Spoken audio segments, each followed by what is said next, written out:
This is episode 276 of My to Life Radio. I'm your host, Matt Blackburn, and today I'm interviewing Barbara Madimenos. Barbara is a HTMA practitioner, an FDN practitioner, and integrative nutrition coach. In the show, we focused a lot on balancing women's hormones, how she healed from her eating disorder, and her diagnosis for osteoporosis. She describes her first few hair tests, how she came back into balance. She talks about why she likes homeopathy. She talks a little bit about fluoride, astrology, why a period is important, endometriosis solutions. He talks about what high copper means on a hair test, the connection between copper and estrogen. And I ask her some listener questions, including what's the best way to come back into balance after taking hormonal birth control, when to drink coffee during the hormonal cycle, how to stop being crazy the days before your period, how to fix hair shedding, how often does Barbara do enemas, her thoughts on safety of vitamin A, sleep support tips, causes of early menopause, high prolactin, recommendations for osteoporosis, how to recover from IUD, and a lot more. So enjoy the show. Here is Barbara Madimenos.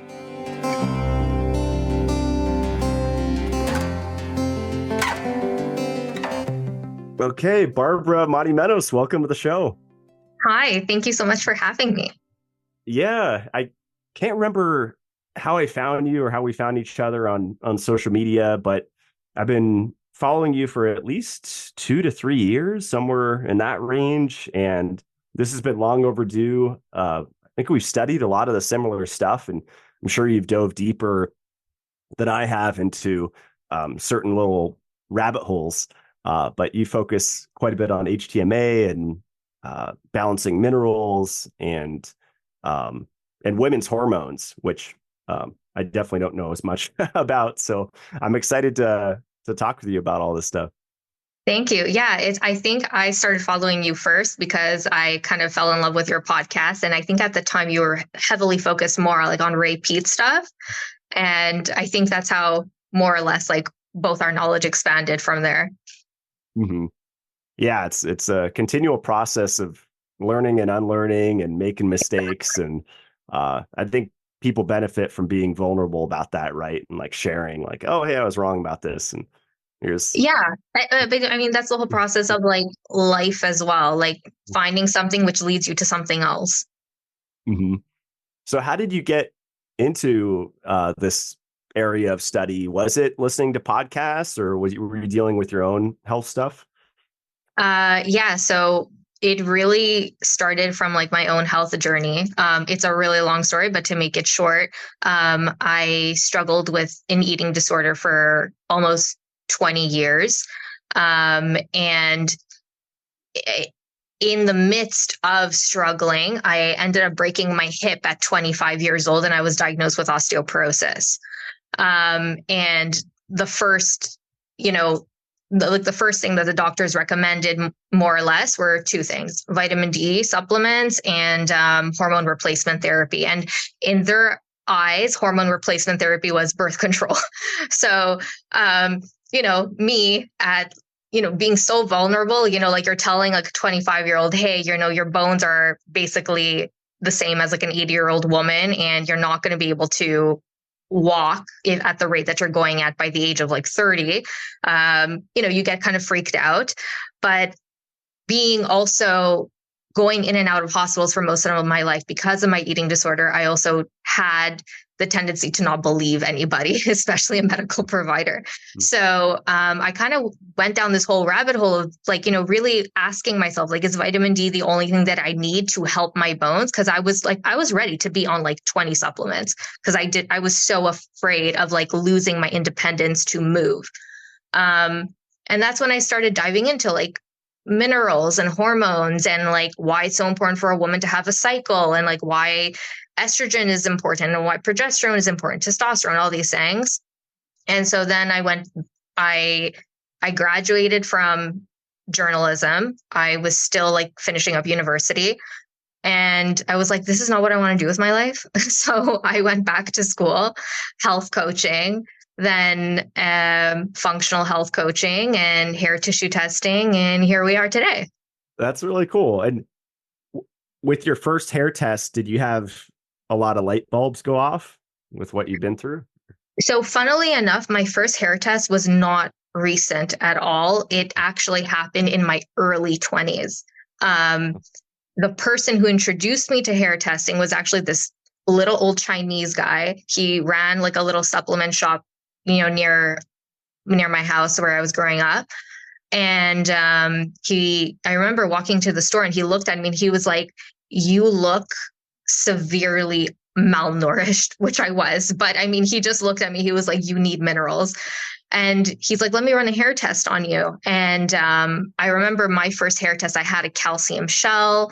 I think I was like in a very acute inflamed state, surprisingly enough, because I was so undernourished. I thought I would my hair test would look a lot worse. But, from what I'm understanding and to today, it was really more of like a chronic stress that eventually developed to like where my hair test got worse and worse in recent years. But that first hair test was actually not that bad, not gonna lie. But my first one that I ran on myself, yeah, it helped me kind of pinpoint some light bulbs, specifically, pointing out trauma on my hair test and how like my nervous system was really like the main instigator to most of my problems. Mm-hmm. Do you think like the eating disorder that you had was it a combination of probably deficiencies that you had, but also some like psychological, emotional root stuff as well? I think I was a very healthy child growing up. So I think what what they say, like the straw that broke the camel's back, was really more of like an emotional component that forced me into my eating disorder. But what kept me in the eating disorder most definitely were nutrient deficiencies, because there are so many studies out there proving that many people, specifically those suffering with anorexia, have a zinc deficiency. So that's what cuts your appetite. That's what keeps you depressed. That's what makes you also have like this aversion to like meat and proteins, which makes you like deficient in so many amino acids. And also you have this incapacity to like produce hormones, like your neurotransmitters. Like there's a whole dominoes effect, right? So I think that in itself fueled the fire that was already there. That makes sense. Yeah. Interesting. What you mentioned calcium shell. What is that exactly? Just for the listeners. So a calcium shell is essentially when you have an excess amount of calcium in your soft tissues. So 99% of your calcium is supposed to be in your bones and your teeth, right? And then you have that 1% kind of flowing around in your serum, also acting as like an enzyme activator, more or less. And the thing is if you end up having excess calcium in the soft tissues, you could end up developing things like joint issues, or pain, or like this lethargy, this sedation type of a feeling. Your bones could obviously become a lot more brittle because your body most likely is not retaining adequate calcium in the bones and the teeth. It might even be breaking it down to get calcium to be used somewhere else. So there's like an overcalcification essentially that could be happening. And that could be caused by so many different things. Rarely is excess calcium intake. If anything, you need more in that case because you're losing it. But that's like kind of like the summary of like a quick little calcium shell. Awesome. I was going to say one more thing on the eating disorder thing. Oh yeah. Do you think a lot of these diets now, like keto or carnivore or these like restrictive diets, do you think that's synonymous with eating disorders, or do you think those could be useful like short term, or do you think we have like a unhealthy perspective on food as a collective right now? I think the world is really struggling today. I feel people forget that there's intention behind everything, right? You can't expect yourself to live a specific way for the rest of your life because you change as you grow and things in your life change. to be on a diet like keto, carnivore, veganism, I don't know what else is out there at this point because there's so many things that people make up. I feel like if you have to restrict yourself to stay in a state of health, then you aren't in a state of health. Like you have to still figure out like what's going on. We have lived for, I don't know how many years, eating a variety of foods from like fruit, veggies, meats, dairy, grains, you name it, like why is it that we're still alive and we can still eat these things? I don't think these foods are inherently bad. I think it's really more, how are you preparing them? Where are they coming from? And your capacity to digest them, right? I don't think it has to be that complicated. I agree. I think people make it complicated so it suits their narrative. Yeah. And I enjoy like the occasional burger and fries and Mexican Coke or people wearing a cigar smoker. And I kind of live my life in a way of just mitigating, not going overboard, but, having little, you could call vices or whatever, and then having a balance, right? Of having things to balance that out. Yeah, I agree with you. Like, I mean, you should see me. Like, you give me ice cream. Oh my God, I'm the happiest kid in the world. Like, I will go for the shittiest ice cream. I don't care. Like, but that's my little like guilty pleasure. And I don't care. It's enjoyable. I think that's also a thing about enjoying your food, right? People don't enjoy it anymore. People are so afraid of it. They That's just see it true. as Yeah. calories, nutrients, and that's it. It's like I don't think that's how food was ever celebrated or eaten growing up. Look at our grandparents when they eat. They don't see it as like, oh, this is 200 calories worth of a snack and I don't know, 600 calories worth of a meal. And this is how many macros are in there, vitamins, minerals, amino acids, whatever. They look at it as like a moment to share, an hour or two with a family member. It's enjoyment, it's pleasure, it's connection. And I think that's where we're losing the plot. Exactly. Yeah. And lately I've been a little busy on the 20 acres, just juggling a ton of stuff. And sometimes I don't have time to sit down for a meal. And on those days, like yesterday was one of those, I just focus on carbs and protein and getting enough and, kind of taking it down to that basic level. But I especially notice if I don't get enough protein, like I'm more caffeine sensitive. So kind of keeping that balance. Yeah. And also like the balancing the blood sugar thing, like at least you are responsible enough in like recognizing like, hey, I'm really busy. Let me just make sure I have something in my stomach so I don't dip. Right. And then I get really hangry later or I binge. Yep, exactly. Yeah. Yeah, it's a good point about people not enjoying their food anymore. That's a huge piece of it. It's like, Yeah. probably And I half the feel like that's nutrition. where we become, yeah. And we also become neurotic over food if we don't enjoy it. Mm-hmm. Absolutely. Yeah. So I wanted to ask you, before we got into HTMA, have you might have seen me talk about the Oligioscan. Have you heard of it, tried it, thoughts on it? I haven't tried an Oligoscan. I have tried bioresonance scanning, Cool. which is a little different. I would love to try oligoscanning though, because I've seen what's interesting is that because like with hair testing, I mean, you're only seeing the excretion through the hair. You're not seeing the excretion through other systems. So it would be really interesting to like compare the two, right? Because, when people are detoxing, it's not always going to come out through the hair tissue. It could come out through the kidneys. It could come out through the bowels. It could come out through other methods, like even through your sweat. So it would be interesting to see the comparison. Yeah. What's bioresonance scanning? And have you found that's pretty accurate? I've only done bioresonance scanning on myself. It has been very accurate for me, but I'm also like doing it very like not close enough, but like I'm comparing it to my hair testing where I'm seeing patterns. The bioresonance, I'm no expert, so if I butcher this, I'm sorry to anybody who's listening to it. But from what I'm understanding, it's like it's an energy scan. Like you basically put your hand on like a product, Okay. and it's feeling the energy that you have your hand on, whatever, and you can measure more or less the frequency of what you're emitting.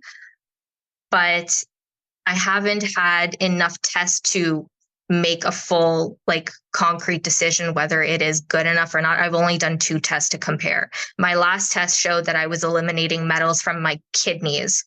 And I'm waiting for my next hair test now to see if I can compare and see what am I eliminating, because I feel it, like I am detoxing. So, I'm not at my best self right now. Interesting. Yeah, I haven't been to conferences in years, like health conferences, but I've tried so many of that little those scanners, and I think Mhm. was it Zyto's one, and Yeah. um, different ones, and I've never found them like they haven't resonated. But then again, I haven't compared them to other tests, so that's probably where the power is to see if they're accurate. Yeah. And I think it's also like, what's your protocol after these things, right? Mm. Because just like how like once you get a test, it's like, okay, how are you going to figure out the problem, and then see if the results and like your protocol after, like, did it actually work or not? If it didn't work, then either the test was horrible or the protocol was bad. Yeah, and I've had quite a few, I don't know, 5 or so shows so far on HTMA, hair tissue Mm. mineral analysis, and it's interesting that each practitioner has their own like perspective on the protocol part. So you get the test, and then now what?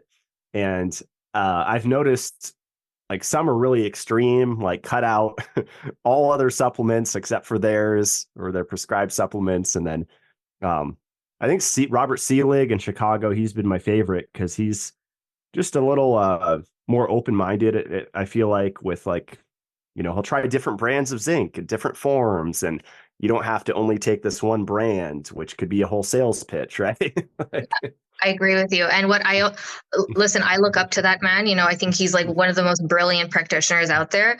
I also like the fact that he used homeopathics, because I believe hair tissue testing is also like an energetic overview into someone's system. And that's what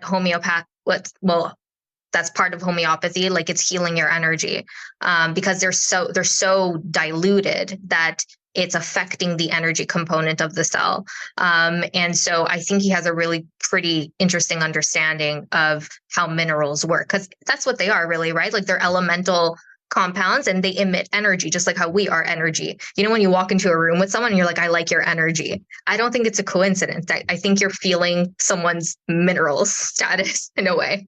makes sense. Yeah. Yeah. I was reading the book by John Gamble. It was recommended to me by the Oligioscan guest, Jeff Lyon. And I read something yesterday that was interesting. He uses homeopathics in the book on the Oligioscan, and he was saying if someone's like not absorbing chromium well, he'll use a chromium homeopathic with it to enhance the absorption. And I thought that was an interesting. I do that too with my clients who like are really, really low in phosphorus. And they struggle with like their protein, like with their protein absorption and things like that. I'll give them like a homeopathic phosphorus, because some people can't even like eat meat for a while because of their stomach acidity or whatnot. And so sometimes like stimulating that with the phosphorus helps. Like, you don't need like a strong dilution. You need something that's just going to kind of help it to slowly build back up.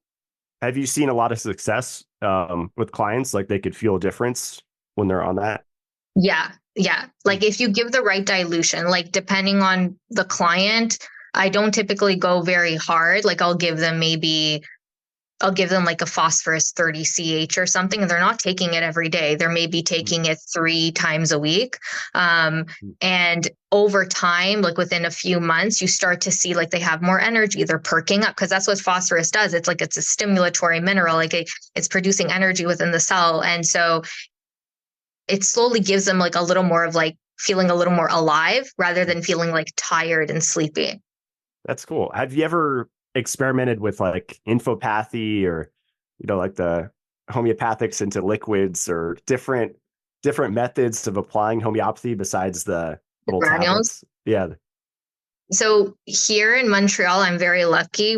I used to work at a supplement store, so I used to work with a couple of different brands that are liquid based, and they're already formula made. So sometimes I'll give those to my clients, if they're here in Montreal or Quebec. If they're in the United States, then I'll find similar formulas, or I'll purchase it for them and I'll send it to them. But I won't make my own dilutions, like, because that in itself is an art and it's a science. And because I'm not a homeopath, I wouldn't feel comfortable doing that. Yeah, and being into the energy devices over the last 14 years, I've found some cool, uh, like there's like two plates and, you can, uh, put a homeop, put those little granules on one and then a glass of water on the other, and it'll transfer over with like scalar or something like that. That's so So, cool. yeah. I've never seen that before, but that's also cool. Yeah. Yeah. There's a lot of tech out there, but it can get pricey. So, We're not made out of money. So yeah. um, so how do you usually, like when you work with a client, like say I'm working with you, where do you usually, uh, well, I guess I'm a man, so it'd be different for someone, but we work with men. let's say you're working with a new like woman client, where do you usually start? I mean, listen, like, depending on what they're coming to me for, right? So, like, it's always basics with every single person, right? Like, are you sleeping? What are you eating? How are you eating? How are you living? Your exercise? What state of stress? How do you deal with your problems? Things like that. Like, how do you even see yourself as a person? Like, are you someone who doesn't love themselves? Are we going to be working on like the self-esteem, the emotional component too? All these things, cosmetics, whatever, basic things. Because believe it or not, I feel like most people don't want to do the basics because they think it is so basic, but the basics really work long term. And then I'll like, we'll start running tests, and then we'll start putting you like on protocols and supplements and all that. But the reason I do that is because I want people to understand that, like, number one, this is a lifestyle change, and it has to be like, you have to be able to live with this for the rest of your life. Like, this has to be sustainable for you. I'm not going to be here expecting you to swallow 20 pills a day, changing and eating a specific diet that, is going to make you feel restrictive and you hate your life. Like, I need you to get to a place where you are enjoying living again. And maybe also just getting you to a place where it is somewhat sustainable, depending on the supplements, and then, slowly weaning you off down the line. I'm not saying no one is ever going to ever touch a supplement again. I feel like that's almost hard nowadays just because of the world that we live in. But at least, cut you down to something that isn't, like a whole series of bottles in the morning. And it's just like, what am I doing with my life? Like, that's the same thing as allopathy at the end of the day. Like, why are you coming to me versus a doctor at the end of the day just because it's like a supplement? Doesn't make sense. Yeah, unless someone wants to, live for hundreds of years, or it depends on their goals, right? But I Yeah. don't think most people have like crazy goals like that. Most people just want to get healthy and enjoy their life. And if you want to like live to 120, okay. I mean, I guess we could do that, but I mean, most people just want to be happy in the present. People don't want to be God. Yeah, when I used to do consultations, I don't know, it was like 8 years ago now or something like that. Like I would have them run through their day from waking up until bed and just take notes. And it was incredible, like all the little details. Like you mentioned cosmetics. It's like, okay, what are you using? Right? Like, what's the brand? What are the ingredients? And you could probably pinpoint throughout their day like several things that they're doing that are handicapping them, right?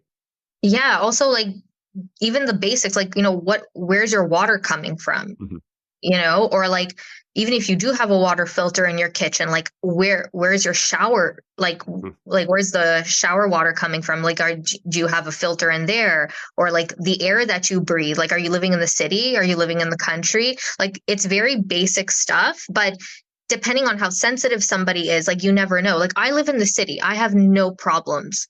Okay. Like, I've never had asthma, allergies, or whatever, but then I could have a client who has severe allergies or histamine issues, you name it. And if she were to live in my city, I don't know, she'd probably be suffering. So we have to pinpoint people's weaknesses. Have you heard the idea, like human design has this, I think it's after age 30 that people have an ideal environment. Like mine, I guess, is mountains. Um, and some are like deserts. Or do you believe that some people do better in different environments with like an energetic level, not even genetic? I think so. I mean, I'm definitely no like pro at this, so I wouldn't be able to speak on it, but I do feel like some people thrive off of different environments. I mean, is this genetic? Is it energetic? I think it would be many different things. Also, you mentioned human design. Like I strongly believe in like astrology and things like that, and I feel like that makes part of us too. If you were to look at my astrology chart, I'm almost quite literally like half earth, half water sign. So like there, I don't have any fire signs in, well, maybe my north node is a fire sign, but like at the end of the day, I do thrive in like greenery, and I'm also a very grounded person to begin with. Um, Ironically, I hate water. I'm like a cat. Don't put me in a pool. But, like I think that, but I feel like that also energetically like connects to like our personality and like, like how we feel, how we take on life. So yeah, I feel like our environment can sometimes be an extension of like us as a human being and how like we deal with things. Yeah, it was interesting because I lived in Southern California for 30 years, which is like desert environment. Mm-hmm. They pump in water, but it's like desert. It's dry and hot. And then I moved to the forest. I was like 30, 31, and like my health completely shifted. Like I just felt emotionally better, like more grounded, just being Well, in the forest. It was interesting. isn't that maybe because of there's less stimulation? Could be that too. Yeah. you Yeah. know like I mean here in the city where I'm in, like I mean you from the time you wake up to the time you go to bed, there's always like a car honking, like outside, like it's everyone is busy, everyone is moving, everyone is going, but I thrive in that environment. Like I'm super happy, it doesn't bug me, it doesn't stress me. I feel very productive living in the city. So I'm happy here, but I guess some people do need like that escape to unplug because that might not be good for their nervous system, right? Yeah. Interesting. Well, yeah, later I want to dive more into the astrology. I'm sure I'll bring it up again, but I want to ask you about the halogens because I've been like I heard about. I think I was using Lugol's iodine back in I don't know 2011 or something like that, and applying it transdermally, painting my arms, and then recently I've been getting back into studying it, and Dr. David Brownstein, I think, is the one of the most prominent iodine doctors that wrote a book on it and talks about it. And I've been listening to interviews where he's on the show, and he would bring up bromine a lot, and he would say it's more of a problem than fluoride. And yeah, just curious your thoughts on the halogens in general, because um, I kind of go against the grain because I use fluoride toothpaste because I just feel better with it. But what's interesting is my Oligioscan showed high fluoride and not off the charts, but just high, and then somewhat low iodine. So I've been upping my iodine to at least 50 milligrams a day of encapsulated in both iodide and iodine, because I guess they go to different tissues. Like one goes more to the thyroid, supposedly, and then I believe that like we all need certain levels of every single element. I mean, there's a reason why they're here on this earth. Now, like the form of it will matter, and also the amount of it, right? Obviously, we don't need massive amounts of fluoride. I don't think we need it in like our baking soda. I personally don't think we need it in our toothpaste. However, like ancestrally speaking, we do have fluoride in like spring water, so like back then where we weren't getting water from our taps, we were drinking it out of a spring, we were technically ingesting fluoride, which would touch our teeth, which would, I don't know, do the job that it needs to do. So it makes the theory behind putting fluoride on our teeth makes sense, but the type that is in the toothpaste is obviously toxic. Or rather, in my opinion, I know you said now. In terms of like iodine, I do think many people are deficient in iodine. More so because of the fact that there's a lot of halogens in our environment that push out the iodine, right? Like, I mean, there's this whole concept of like where the elements are fighting for each other in the body and in the system. So, halogens compete with one another. So the bromide will push out the iodine, the fluoride will push out the iodine, the chloride will push out the iodine. I mean, bromide is found in a lot of things, specifically white flours, and breads and cakes and pastries. And like, who isn't eating these types of things in our day to day life, right? I mean, unless you're completely grain free. But I feel most people should be supplementing iodine. And if not, at least eat some like kelp. Mhm. Like that's not hard. That's so cheap to get at the grocery store. It's like $10 a little bag, and you could maybe do a tablespoon a day just to like as an insurance policy. But I obviously test, don't guess. That's always the best thing to do. Do you find with a lot of the tests that you do with clients that you see a low iodine in them, or? So it's very, very hard for me to get access to like iodine testing because Mm. it's not done on a hair test, right? Like, even though hair testing is like an elemental testing, because halogens are gases, they won't accumulate necessarily in the hair, right? Like, elements on the hair test are really more like rocks, more or less, that we're testing. Now, halogens are gases. So the best way to test iodine, from what I understood from Dr. Brownstein, was through urine testing, like a 24-hour urine test. I think I've only had one client that was able to get that. So it's very hard for me to like test it unless I were to start doing oligoscanning. But that's something I would have to look into for sure. But I typically tell people like take some kelp. Mhm. It's just for the sake of seeing how they feel. Mhm. Or other seaweeds, would those work like Yeah, like nori or dulse or yeah? Mhm. yeah, like whatever. I mean, kelp is the most prominent one, but I mean, dulse is also another great one. I think a serving is like 200 to 300% of your daily iodine intake. So Mhm. whether it's 600 or 200%, you're still getting more than the recommended daily value. When I was raw vegan, I was eating a salad every night, probably like 2 or 3 years. I mean, that was my dinner. And, no protein, no carb, just a whole bunch of fiber and veggies.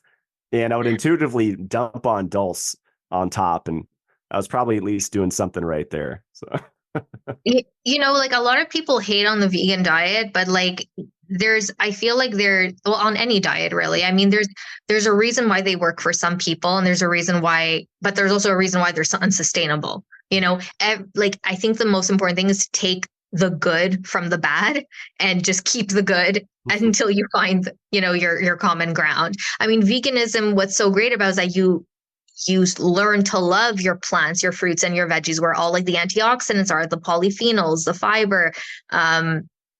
You also like fruits and veggies particularly, are rich in copper, right? And magnesium. So like you get some benefits out of it, like even though you're protein deficient, but well, I wanted to talk about hormones, and I think I don't know, 40 minutes in. I haven't talked about it too much, but I want to talk about women's hormones and the cycle. And um, I've had shows on it in the past 3 years, but it's always, I think, useful to get different women's perspectives on it and different practitioners' perspectives.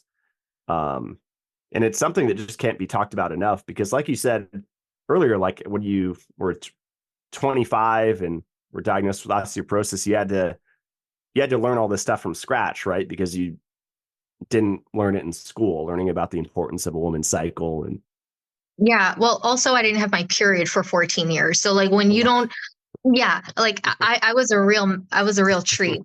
So when you have an eating disorder and you lose your period for 14 years, you're not focused on that. You don't bother to educate yourself on this. You're just like, I'm just going to focus on the next, like the more important thing, like trying to keep weight on me or something, or eating my next meal. The period was like in the back of my head. Like no one ever told me why it was so important. I remember even a doctor telling me, "Oh, you don't have your period? Don't worry. It's just because you're exercising a lot. Keep doing what you're doing." And I was like, "Okay, great. Like I'm doing something good." that is wild. Neurotic. Yeah, I think a lot of the vegan coaches say that too. If people are on like a raw vegan diet and they lose, because I was in that world for many years, and Mhm. that's what I would hear when they lose their period. It's like, oh, you're just detoxing or cleansing or whatever. I know. Yeah, that actually a naturopath once told me that. where I think I was really desperate at that point. And I went to her because I was really concerned that like, my period was still not coming. Granted, I was nowhere near like a sustainable way to get a period, but being in the mindset that I was at, and she was like, "Oh, you're not getting it because you're healthy." I was like, "Okay." She's like, "When you get your period, it means you need to detox." So I was like, "All right." That is wild. Well, I know being in the iron world for several years and learning a lot about overload, and then the last couple of years I've been learning about deficiency and the different stages of deficiency before even anemia. I know there's a huge like iron component, but why would you say, like, why is a period important for women? I mean, a period for women, obviously beyond like fertility and, just being able to procreate, and get pregnant, is important because it's the cycle of our hormones, right? And our hormones do influence so many things for women. They influence our blood sugar, they influence our bones, they influence our heart, they influence our brain. Like, having a sustainable and a healthy cycle during our fertile years will help to prepare us for our later years to mitigate Alzheimer's or cardiovascular diseases or osteoporosis or osteopenia, or even like some types of cancers, like, uterine cancer and all these things. So having a healthy period is more than just wanting to get pregnant. And, some women don't even want to get pregnant, and that's cool. Like, not every woman wants to be a mother, but at the end of the day, the period in itself is another piece of the puzzle of trying to maintain your health. And do you think it's kind of like a epidemic or really common now for women to have hormonal dysregulation, kind of an irregular period? Is that super common right now among women? I don't think I've ever met a single woman, who hasn't had a period issue since, working as a coach. So I think a lot of women do struggle with their periods. The most common thing I get is like women saying how they have painful periods and heavy periods or clotty periods. It's more rare for someone unless they have like a history of under eating or over exercising, or even like, I would say that, that they would have no period. Irregular periods is another thing, though. That's more common with women who have PCOS. But again, when they do get their periods, whether they have PCOS or not, the more common thing is like the pain, the mood swings right before their period during their luteal phase, the clotty, the heaviness, even like the cravings that they get right before their period sometimes are completely unsustainable. I mean, it's natural to crave a little bit, but to be like, I can literally eat an entire box of, I don't know, cookies. It's like, okay, we don't need to go that like, we don't have to be that severe, but I mean, we are hungrier. We need about 200 to 300 calories more during our luteal phase, so that's normal too. Could you kind of give a breakdown really quick of the different phases? Like, there's follicular, you mentioned luteal. So your period essentially will start with the menstrual phase, and this is where most of your hormones are at their lowest. And then every woman's cycle varies depending on like how long it is. The sweet spot is 28 days that most people will talk about, but I mean, the average that we kind of like the ballpark that we keep it at is about 25 days to like 35 days. Okay. So depending on the length of your cycle, okay, let's just say it's 28 days. So 1 week you are in your menstrual phase. This is where you're bleeding. This is where most of your hormones are low. And then slowly but surely your estrogen and testosterone will slowly to start rising up in your follicular phase. And then once you reach its peak and you ovulate, that's when you will start to surge progesterone as a result in your luteal phase. Your ovulatory phase is not going to last 7 days. If anything, it's the shortest part of the cycle, but for calculation purposes, let's just say it's another 7 days, and then you enter your luteal phase for another 7 days. And that's where estrogen and testosterone slowly start to lower, and you will surge a certain level of progesterone to mitigate the estrogenic effects. And then it will slowly start to dip towards the end of your luteal phase, once you enter your menstrual phase. Interesting. Yeah. So it's kind of like a rise and fall of estrogen and testosterone. Exactly. It's like a little roller coaster. And a lot of women have dysregulation in that because of excess PUFA in the tissue, or I've talked a lot about that, or vitamin E deficiency, which is just one aspect, right? Yeah. I mean, there's so many things that could influence. Well, we have to ask ourselves, number one, like is our estrogen, because there's two different, the way I like to kind of divide two different like PMS issues is like excess estrogen or low progesterone. So because you can, both in themselves are still considered estrogen dominant, but they're two different scenarios in a way, right? So what can cause an elevation of estrogen, whether it's like endocrine disruptors, there's your incapacity, you know, to like detox estrogen. So like liver issues, heavy metals, it could be nutrient deficiencies, like you just said, vitamin E. Like we all know that that can help mitigate the effects of estrogen. How are your bowels moving? Are you actually removing estrogen out of your system? So many things. But then you also want to be looking at like your progesterone. Like, are you even ovulating? Like you can still have a period and not ovulate. And so if you don't ovulate, then you can't mitigate the effects of estrogen, even if your estrogen is completely normal and you have a healthy level of estrogen. So what can cause low progesterone? Stress, blood sugar issues, under eating, over exercising, zinc deficiencies. What's another one? Thyroid issues, like not enough sleep, even. So many things. So we would want to be looking at like, where is the person? Like what is causing their problem and what type of problem do they have?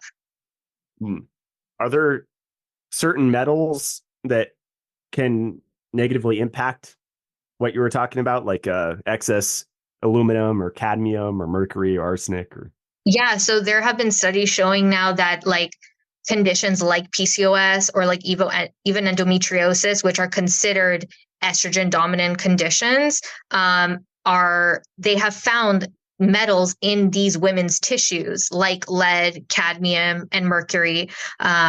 One of them, I think, also said barium. I think that was the PCOS study that I was reading. And also even with endometriosis, they found that there was like a higher influence of iron in their tissues. Interesting. So let's talk about the elephant in the room, the iron. I guess I think it started trending after I had like, I don't know, 16 shows on it or something starting in like 2019. And now I have like more, like I see both sides. Like I definitely think both exist. It's like, you know, a lot of people have iron dysregulation. Some women have actual iron deficiency. And you know, there's also iron overload, but where do you stand now on iron with all the information out there about it? So I agree with you. I think there's like both. I don't think there's, I don't, this is what I say. I don't think anything is impossible. Number one. Okay. If you speak in absolute terms, I think then you just don't know what you're talking about. I feel like there's always a possibility for something. That being said, in my experience working with clients, I have seen most of the time people who have iron issues have copper issues because they're so tightly correlated, as well as zinc issues. So I don't think iron is like the big bad bully. I think it's more of like a dominoes effect that is causing an iron problem to begin with.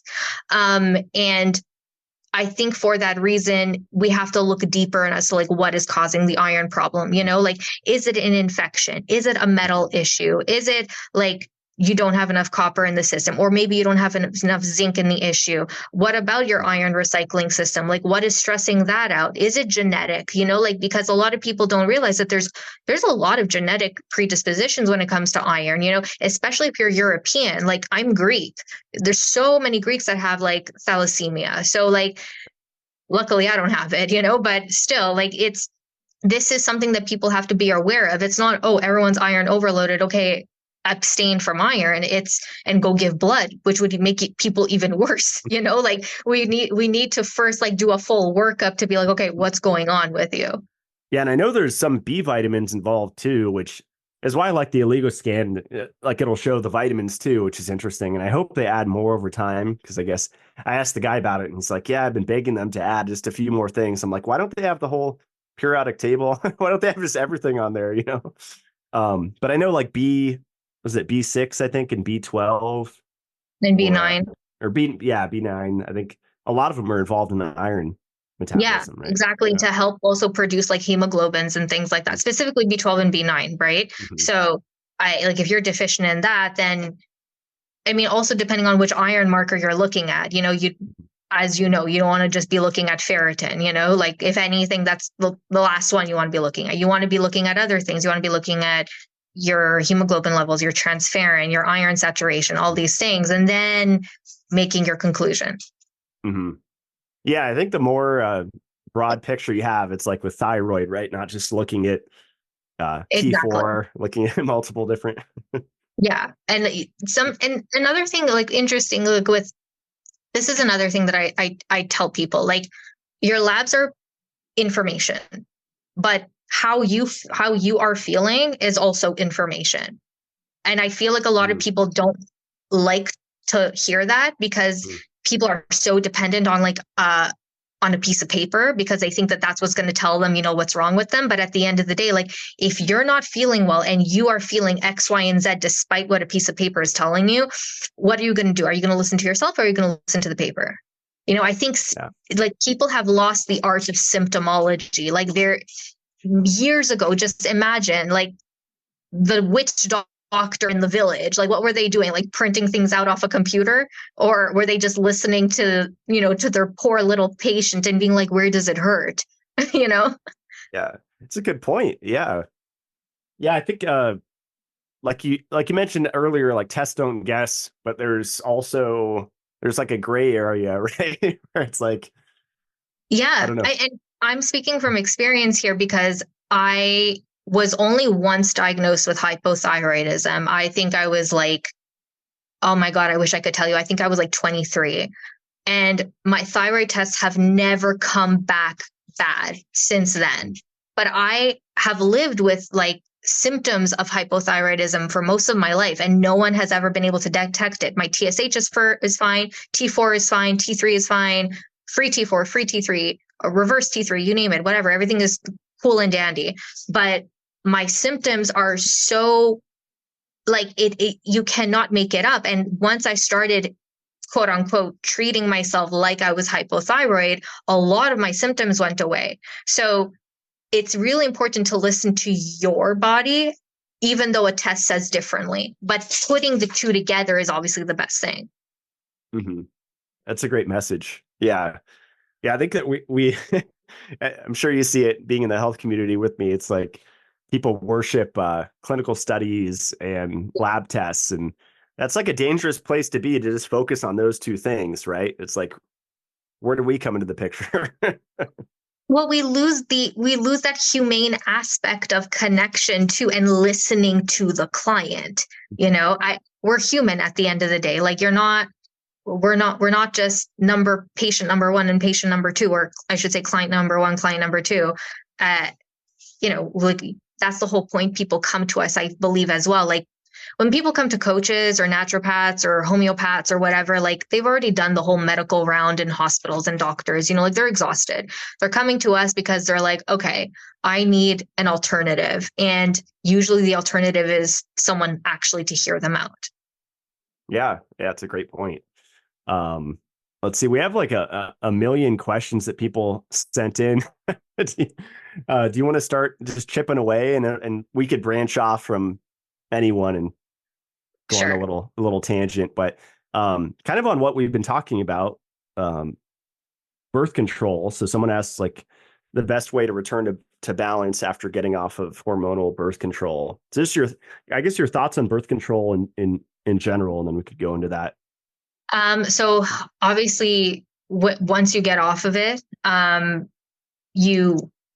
so it's different for everyone. Some people can get off of it and they're totally cool. But the best thing that I typically tell people is like, ask yourself, how are you feeling once you get off of it? Or actually, no, the first thing I would like to know is like, why did you get on it in the first place? Like, were you trying to mitigate symptoms, or did you just get on it because you just didn't want to get pregnant? Because if you had a problem before that, then we would have to start looking out for symptoms of that same problem creeping back up, right? So I would probably want to look at that. Maybe I would want to be looking at, your digestion. I'd want to be looking at your capacity to detox.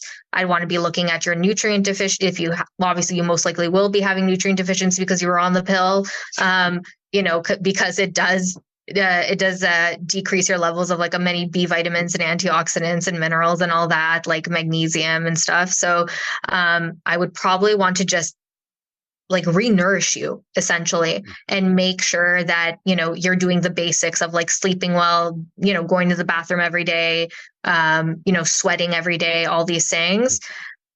And then I would see how you're doing, test your hormones in about 3 months. Cause it usually takes about 90 days for like the body to kind of like figure itself out. And then after that, if not, then it's like, okay, now we need to take like a further look into things. But to be honest, some people are fine just getting off after 3 months. It has happened. I know a lot of people have really crazy stories out there, but I have friends who've done it and they're fine and they're perfectly healthy. So, it's possible if you just take care of yourself. I know there are like various different methods of natural birth control. So there's the pill, right? Yeah. And there's like the apps too right now, right? All the different apps women could use to see their cycle, where they're at, and but temperature. That's kind of hard to track you wouldn't want to track your cycle if you're on the app because you're not really having a cycle, right? But I mean, yes, after you get off the pill, it would be interesting, to track your temperature, and when you've ovulated, to see if you're having like a normal cycle, quote unquote, like within like that 25 to 35 day range. Well, I guess what I was referring to is like women can only get pregnant for a short time during their whole 28 to 35 day, right? Exactly. Like within that ovulatory window of like, oh my God, why am I blanking out? Is it like 5 days right before you ovulate? Yeah. Sorry. It's only Wednesday. No, Tuesday. See, I don't even have my days right. And then you ovulate, but like, it's not. So yeah, you would want to track that if you wanted to do like the fertility awareness method type of thing. But then there's other options too if you're really nervous that you don't trust your body. I do believe that fertility awareness method can work, but some people, they need to work their way up there. Yeah, I have a friend that lives up here in North Idaho, and they just had their third kid, and he's not on a ton of supplements, but he's apparently good genetics or something, because he said like first try every time she got pregnant. So it's I guess for some people they have to use a different strategy if there's like a almost 100% chance that, and they don't want to have a kid at that point. Yeah, you definitely have to be careful. I mean, obviously there's like the barrier method, like, the classic condoms, and then there's like the IUDs, there's the hormonal iodine and the copper IUD. And then we get into more complicated stuff like the implant, which I'm terrified of that. Like, I don't even know, like, I'm sure that hurts, to put it in, but, so there's different methods for women, but I do think like a barrier method is the most safe in my opinion, especially if you're someone who's like uncomfortable with tracking their cycle just yet, or if you're still learning, just use a condom, like it's not that hard. Or even women, they could put like a dome inside of them, which will kind of replace a condom as well. And for men, there's the vasectomy, but I heard there's downsides to that for men's hormonal health potentially later on. Yes, I have heard that too, that it could, I mean, not only can it like affect their testosterone levels, but I also heard that it affects their penis size.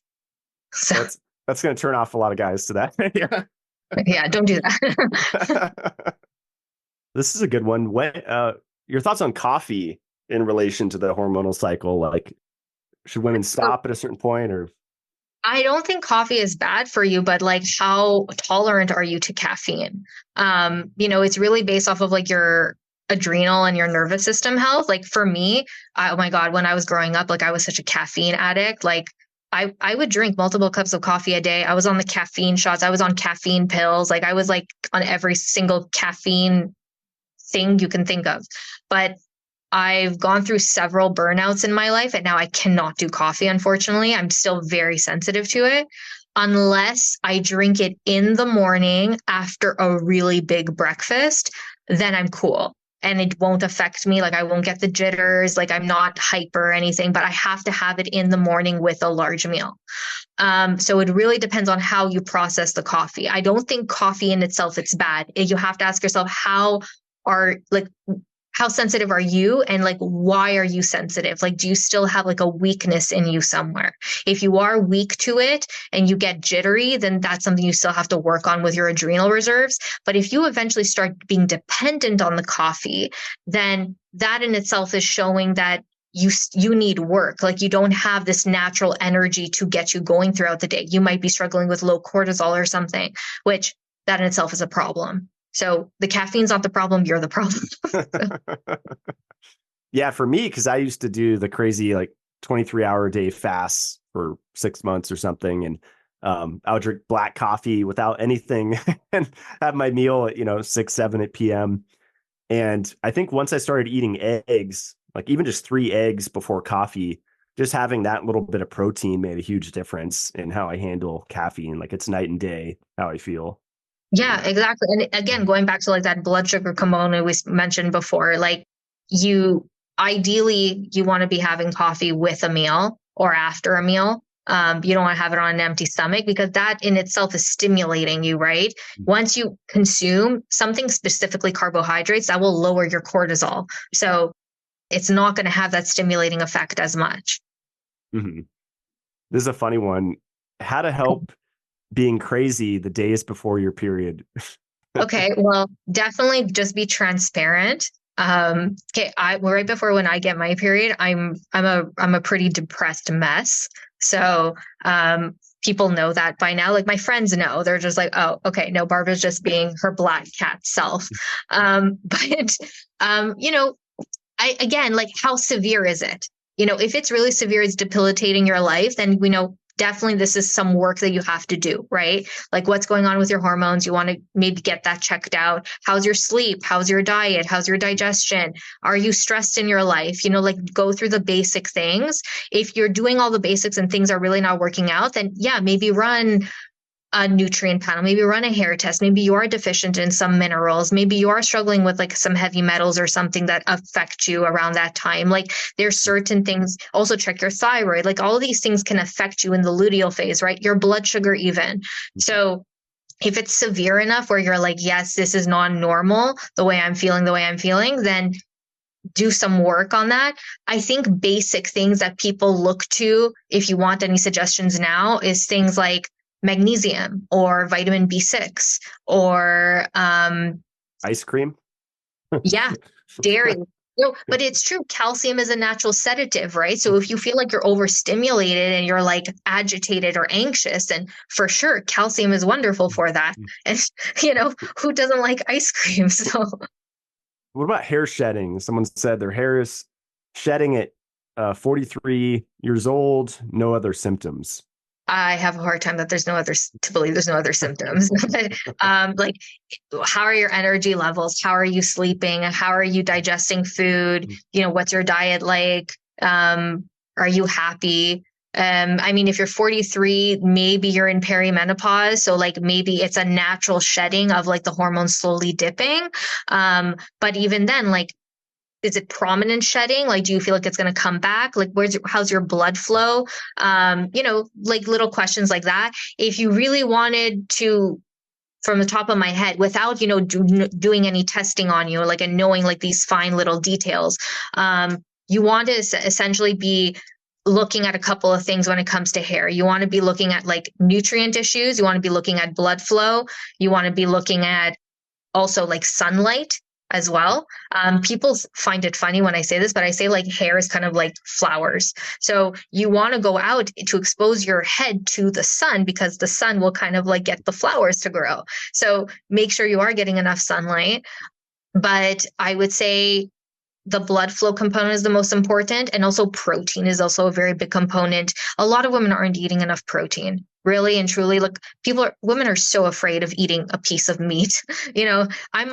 I'm 5'1". I eat more protein than most men, believe it or not. So like I do feel like that protein component is lost amongst women. So try to be getting at least 100 grams a day from a variety of different sources, whether it's red meat, fish, poultry, pork, lamb, bison, I don't care, collagen, gelatin, bone broth, things like that. But for the blood flow component, just give yourself like a head massage, or add some rosemary oil, things that will warm up the scalp to stimulate that and to get the hair to grow. And then lastly, obviously do some testing to see if anything is going on. Yeah, I've heard there could be like an iron component, right? Either deficiency or excess for hair stuff too. To oxygenate the blood, to oxygenate your tissues. Yeah. So I mean, if you're not getting enough iron in your system, let alone, to carry the iron to there, like, of course, that will be a problem. Yeah, well, I guess before the Q&A, I forgot to ask you about the copper thing, because I know it's an interesting topic. Like, I've listened to a lot of different, you could say, legends in the health field. Like I've Carl Pfeiffer books, and he's the big zinc guy, and they talk about copper toxicity quite a bit. And then Lawrence Wilson, HTMA guy, talked about copper toxicity quite a bit. I've listened to a lot of articles, and he has really fun articles too about like spiritual entities, like shadow people or something. Like it gets really esoteric and fun. But then I've interviewed a lot of HTMA people, as I mentioned, and a lot of them say even if someone has, excess copper that's showing up in the hair, they'll still get them on copper, but just more zinc. So just curious your approach to the whole topic of copper in general. So like when you have high copper on a hair test, you're essentially losing it, right? Because like a hair test is not showing you what you have in your body. It's the rate of excretion of an element coming through the hair follicle, right? So when something is high, it's really more of a sign of it coming through the hair tissue. Now, so you're essentially dumping it in a way. So you still need to give someone a bit of copper, but you also want to preserve it back into the tissue. So that's why they give zinc, right? Because the zinc is going to lower the copper back into the hair. It will lower the rate of excretion. Mm-hmm. So that's why they do that. Now, is your question, do I believe in copper toxicity? Yeah, I guess we can. Okay, yes, I do. I do. Yeah, because I mean, the thing is like copper is a very finicky mineral. Like I talk about my minerals like they have like a gender. Okay. Copper is very feminine. Iron is masculine. Zinc is masculine. Okay. So that's what I do. But copper is very finicky. She is super finicky. She needs to be just right. So the thing with copper is that you have to have balanced adrenals and a proper functioning liver. If you don't, then you're screwed.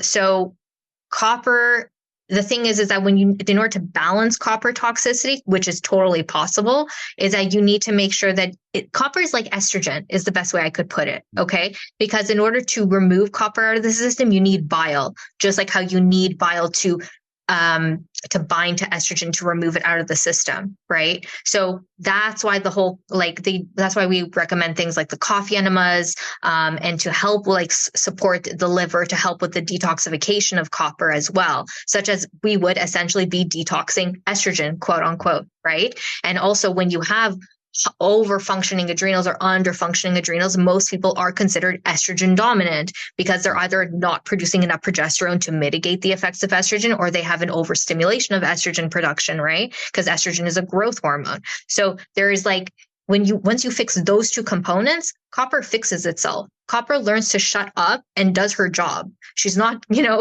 she's not going around, causing issues. And just like how many times people talk about ceruloplasmin and all that stuff, I mean, you can still be copper toxic with adequate ceruloplasmin levels. But the thing is that ceruloplasmin does play a main component to actually helping binding to copper and making it bioavailable.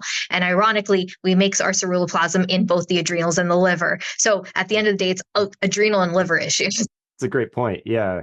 The zinc copper thing is so fascinating to me because when those are out of balance, it affects like hundreds of enzymes, right? And just total body function. And I feel like that's one of the great starting points that, in my opinion, that people could do for their health. Because, I mean, the copper and skin connection and melanin, and I mean, zinc and testosterone. And I mean, I was mostly vegetarian for the first 30 years of my life. And it wasn't until I started taking, more than 30 milligrams of zinc a day, I started to feel better. First I was kind of scared last few years, just taking like 16 milligrams, just one of my zinc carnosines. And then I upped it. I'm like, oh, I feel better if I take more than just one. Exactly. And it's a whole balance, right? It's not to say that one element is bad. It's how the elements are working together. Mm-hmm. And I feel like, with people who are afraid of like the iron overload or the copper toxicity and all that stuff, it's like, it's not that iron is bad and it's not that copper is bad. It's how they're working just independently and what's missing to help balance. That's great. Yeah. And I'm glad you brought up the coffee enemas, because that's, I need to get more consistent with it, because I'm averaging like probably one a month now, but I have to start doing them more. Like I know some people do them once a week. Like Selig mentioned every day, he likes it, which is just, it's a lot of time. So it's very time consuming. It also depends, like, where you're at in your health journey, right? Like sometimes I will get clients straight up, where I'm like, your liver really needs a lot of help. And so I'll have them do it like 3 times a week. Maybe not more than that, because keep in mind, they have a life, they have a family, they have a job, so it's kind of hard to fit it during your day, but 3 times a week, maybe once a week. If you're like really bad, then yeah, try to fit it in, and then other people once a month, is a little more normal. Mm-hmm. So someone asked, how often do you do them? Oh my God. When I was copper dumping, I was doing them maybe 4 times a week, 5 times a week. I was copper dumping for 8 months. Okay. I was not a happy camper. But we got through it. But now I don't do them anymore, just because I'm now just on things like TUDCA to kind of help my liver. Because now I've noticed that like I dump metals very easily. Like I'm very sensitive. It seems like things just work on me very well, which I'm very grateful for. But I'm taking a break from the enemas now, because I find that I'm very sensitive to them. Like I get dehydrated very easily. So I'm taking a break until I feel like I could do them again. Yeah, TUDCA is awesome. I read a story, I think, megadosing it. Some people have released like gallstones and stuff in the toilet. Yeah, and parasites. Mm-hmm. Yeah. Some people, like, it happens immediately. For some, it takes a while until they start, dumping things. But once you start dumping, you can't stop. And it's an acid that the liver makes. Is that right? You can take it as a supplement? Or it's bile. Okay. Yeah. No, TUDCA. Yeah. Well, it's a derivative of like an amino acid, like taurine. Copper dumping for 8 months sounds intense. Oh my God. Was I depressed or what? Like, I don't know what was going on, but like, towards the end of the dump, I was like, okay, I'm feeling a bit better. But at the beginning, you don't know what's going on. Like you feel awful. Do you think the coffee enema is one of the most like effective, affordable things people can do? Because, as the owner of MitoLife supplement company, I get very often, I don't have hundreds or thousands to spend every month on supplements. And I'm like, great, I've never told you to do that. Like I just said, these are good products, but there's all these free or near free things. I mean, you got to buy the coffee beans. When you work with people, are you often recommending that just because it's so affordable? And yeah, exactly. That's exactly. But I do always when I'm recommending coffee enemas, I'm also always recommending a bile acid.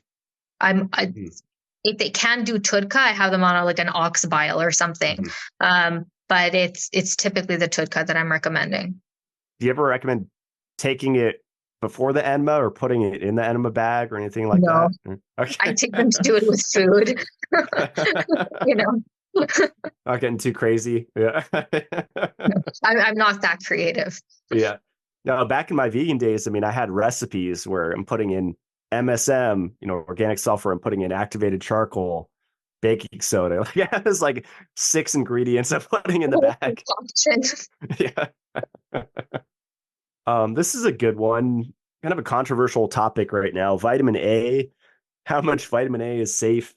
They asked for thyroid health, but we could just say in general, because I think the last like 2 or 3 years, this vitamin A toxicity thing has been really gaining traction and trending. And to me, like it's like the vitamin D thing. It's like we're always demonizing an essential nutrient, and it's always it's really interesting to me. There's the phases that the health community goes through. But what are your thoughts on just vitamin A in general, vitamin A supplementation, retinol palmitate versus cod liver oil, beef liver, whatever? Yeah. Listen, like I will always recommend food first over a supplement. I think that's just natural. But I don't think vitamin A, I mean, I do think you can get vitamin A toxicity. The reason, and I think that's just, it can be expected because it's a fat soluble vitamin, right? Like you don't excrete them like water soluble vitamins as you would like a vitamin C or a B vitamin. So of course you can overdose. Now, the content of the overdose, like how much you're taking and how fast you're taking it, is a different story. But I would be more curious as like, why are you deficient in it? Like, why aren't you getting it from your food if you are eating vitamin A rich foods? Like, where the most of the vitamin A that's being processed is typically in the liver, right? So like, what's going on with your liver? Many times people who do have liver issues, it's ironic, right? Like you need more vitamin A when you are in a deficient state, but ironically, you also can't process it. So you can't take high doses. So you kind of have to fix the problem first before you start overdosing, because then you could do more harm than good. So what I would say is I would typically go for like a food first approach. Cod liver oil or beef liver. I mean, at this point, like it really depends. Like, where is your copper status, right? Like, you can overdo it with beef liver, right? So I would want to know like a little more information in that respect. But obviously, yes, food first approach is number one thing, but definitely check out your liver. Like, are you detoxing? Are you eliminating? Are you sulfating? Are you 101 things, and then slowly increase your vitamin A levels to like the recommended daily value intake that we would assume. But also, another thing that you could test to see is if you eat a lot of orange foods, do you become orange? Because then I know a lot of people say, well, that's beta carotene, it's not retinol, but that's still a way in which you could see how you're processing vitamin A. And that in itself will show if you have like a congested liver, quote unquote. It's funny you bring that up because I was going to ask a follow-up question, your thoughts on genetics impacting our nutrient needs, because genetically I don't actually convert beta carotene into retinol apparently with my gene mutations. Like the BC0 gene. I have it too. I turned orange eating squash. I kid you not. I turned orange like your shirt. Like my hands were orange. So that's when I realized, I can't be eating like pounds of pumpkin anymore. It's not good. It's not doing its job. Yeah, I used to juice buy the 5-pound bag of carrots and juice that with all my apple and celery and yeah, my skin would turn orange and it's we were perfect for Halloween. And well, on that same, so it was Self Decode website, and it said, it showed that, but then it also showed higher vitamin A need, and I guess it was, correlating the two to decide that. So, and I do feel better. I mean, I'm kind of back and forth with cod liver oil with like the omega-3 content. So I've been, playing around with beef liver, retinol palmitate, but I definitely feel better when I'm supplementing vitamin A in some form. I definitely like feel more energy and stuff because it's involved in, thyroid production and a lot of stuff. Exactly. I've noticed that I feel better like eating tons of eggs. Like I eat 3 to 4 eggs a day now, every single day. And sometimes I'll have some beef liver, during my week. But like, I feel like since not eating pounds of orange vegetables, anymore, I can feel like, my vitamin A is back to normal. And I don't look orange, which is a bonus. Endometriosis. So we had quite a few questions on that, like nutrition and supplement support for that, or just advice for women dealing with endometriosis. Yeah, so I've done like quite a few posts on endometriosis, and there's like many components to endometriosis. A lot of people think it's ironically an iron overload issue, because they find like elevated levels of iron within the tissues. Um, they've also connected it to pathogenic infections like parasites or bacterial infections. They've connected it to also like other heavy metals like lead and cadmium, I believe. And they've also connected endometriosis to Crohn's disease. So ironically, it's that same fibrotic tissue, because endometriosis, like, it affects the fallopian tubes, the ovaries, and it can also get into the intestines. And what's funny, well, it's not funny, but like what's ironic is that the same fibrotic tissue that is seen in endometriosis is also seen in Crohn's disease patients. And most people suffering with Crohn's disease are also women. So there's this connection here that I feel like the medical system is missing. So I would probably, like, if you're dealing with endometriosis, I would be very curious to see if you have Crohn's or vice versa. But either way, the question is still standing, like, why is it happening in the first place and how can you actually help? A lot of the studies that I've read, vitamin E has been shown to help reduce the effects of endometriosis. Obviously, if you were to have any heavy metals, removing the metals too would be a big component. So mineral balancing would be another thing. But there are also some studies showing that endometriosis also has a very big mental component to it, specifically like a lot of like sexual trauma. So if something like that happened to you in your life or whatnot, like doing maybe somatic work or therapy would be something that you might want to look into as well. But definitely, I think when you have a diagnosis of endometriosis like that, it's like you haven't found, quote unquote, the problem or the answer. There's further investigation to happen because no one knows why it's happening in the first place. There's more things that you have to uncover before we start recommending supplements and all that, right? Because that's just your symptoms. It's not what's happening. Yeah, absolutely. Have you seen systemic enzymes help women with that, with the Oh my fibrotic God, tissue? yes, like you're brilliant. I was just gonna, that's a perfect suggestion. Yes, because it's like an immune system issue.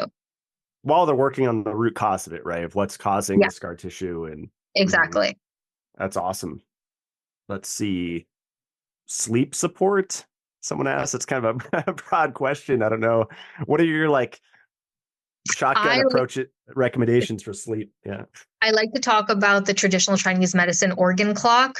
So, if you can Google this, right? But I mean, in traditional Chinese medicine, they have like certain times of the day that affect certain organ systems. So, what time you eat, and when you should be going to bed, what time you wake up, and all that stuff, which follow the sun and moon cycle.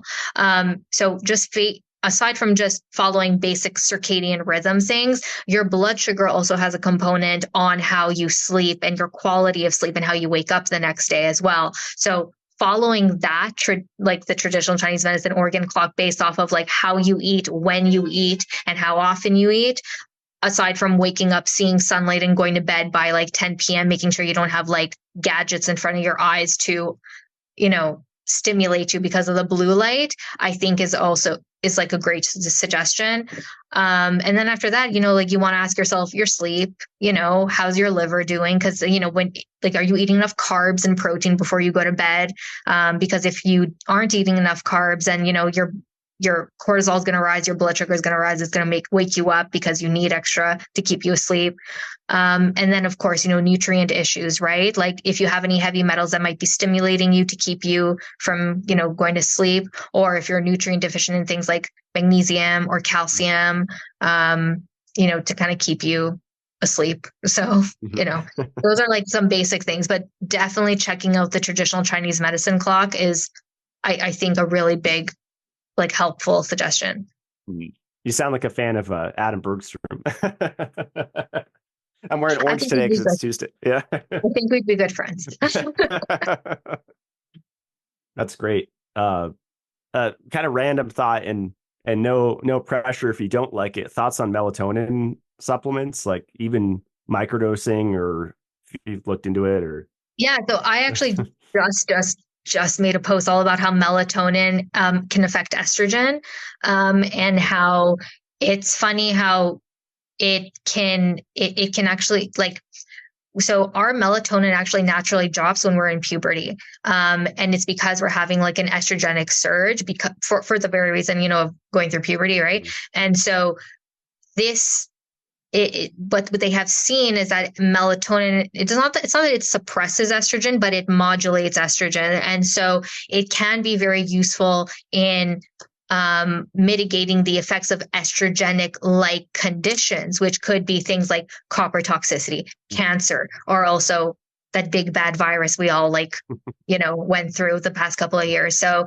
I love melatonin. I think it's really great. I haven't been able to play around with it myself, but yeah, when I was reading up on it, I think it can be super useful for some people.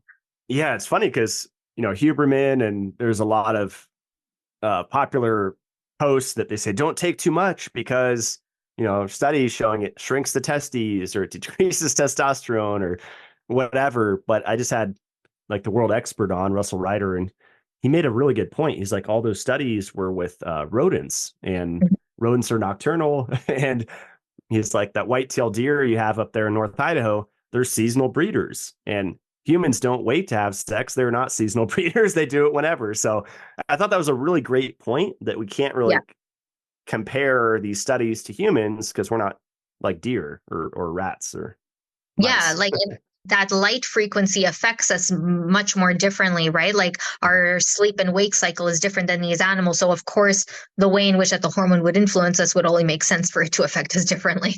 Mm-hmm. Yeah. Another question for me, like, have you looked into, like Jeff Hoyt I had on the show of Zeolite Labs, and like the megadosing, not nano zeolite, but regular zeolite as a binder for metals as opposed to like mineral balancing? Because he even says like in the aluminosilicate cages, I guess it contains like calcium, magnesium, potassium. I forget if it's sodium too, but it'll even like exchange metals and release those. So they were saying, they showed with the Oligioscan that it can actually like increase vitamin and mineral status without them even being on like a mineral balancing protocol. Just curious if you've looked into that or your thoughts on it. Or I haven't looked into zeolite quite yet. I had a really bad experience with a zeolite supplement a few years ago with a client, and I've been like traumatized since. So was it was it a nano or a liquid or a powder or what? It was a powder. Oh, okay. And I'm sure it wasn't a good quality. I didn't even tell the client to take it. They just surprised me with it, and they like, we didn't end up working together. We couldn't continue to work together because they got so bad. And I was freaking out because it was a really bad experience, because when they took that, they got really bad. And so seeing what happened is that they mobilized a metal, from like what I gathered, because they were doing okay until they took the supplement, and then something happened. What I'm understanding is that it mobilized the metal and it got stuck somewhere, and we couldn't get them to move it out. Wow. And so at that point you need medical attention, like you're not well. So I've been nervous to try zeolite again. But in terms of other binders, like silica is great for aluminum. Charcoal is decent. You just want to be taking it like every day, obviously. I typically tell people to take a binder like during their sauna days, if they're ever doing like infrared sauna or something. And if they don't have access to a sauna or whatever, and they're just doing like coffee enemas or whatever, again, not every day, because that's the thing, like binders do bind to minerals as well. You want to be taking it away from like food and your supplements. But most of the time, when you're doing proper mineral balancing, your metals will come out. Like I've never taken a binder, and I've been removing things out of my hair, like super easily. So, but maybe that's just my body responding well. So everyone can be different. But yeah, like I think everything has a time and place. But most of the time with mineral balancing, you can get metals dislodged by just utilizing the minerals, because that's the whole point to it. You're replacing a mineral from where the metal was at, and you're saying goodbye, like, hey, I'm going to take over now. Yeah. It's funny because for years I was like really heavily emphasizing mainly just Shilajit and magnesium alone, like no zinc, no copper, nothing else, and sleeping on a a 20 Gauss magnetic field with a sleep like 200 pounds of magnets. And over the years, I didn't feel that good. And it was definitely working. But I think what I was doing is I was just pushing the metals in different parts of my body and just kind of feeling like progressively worse. I mean, it wasn't like a quick decline, but just over the course of 3 or 4 years, I'm pretty sure I was just rearranging metals and I wasn't getting them out of my body. I'm so curious. Did you ever struggle with high uranium levels? Not to my Knowledge? awareness. I Okay. could pull up. Let me see if my HTMA. I'm only asking because I've noticed that there has been an uptick of uranium levels since like 5G has been rolled out. And I feel like the electromagnetic waves like make people, I don't know, just seem to retain more uranium. Interesting. Yeah, I pulled up my test, and it looks like it actually is elevated slightly. Yeah, I tested from a few years ago. I'm almost in the with trace elements. I'm almost past the white at like Okay. 0.01 level.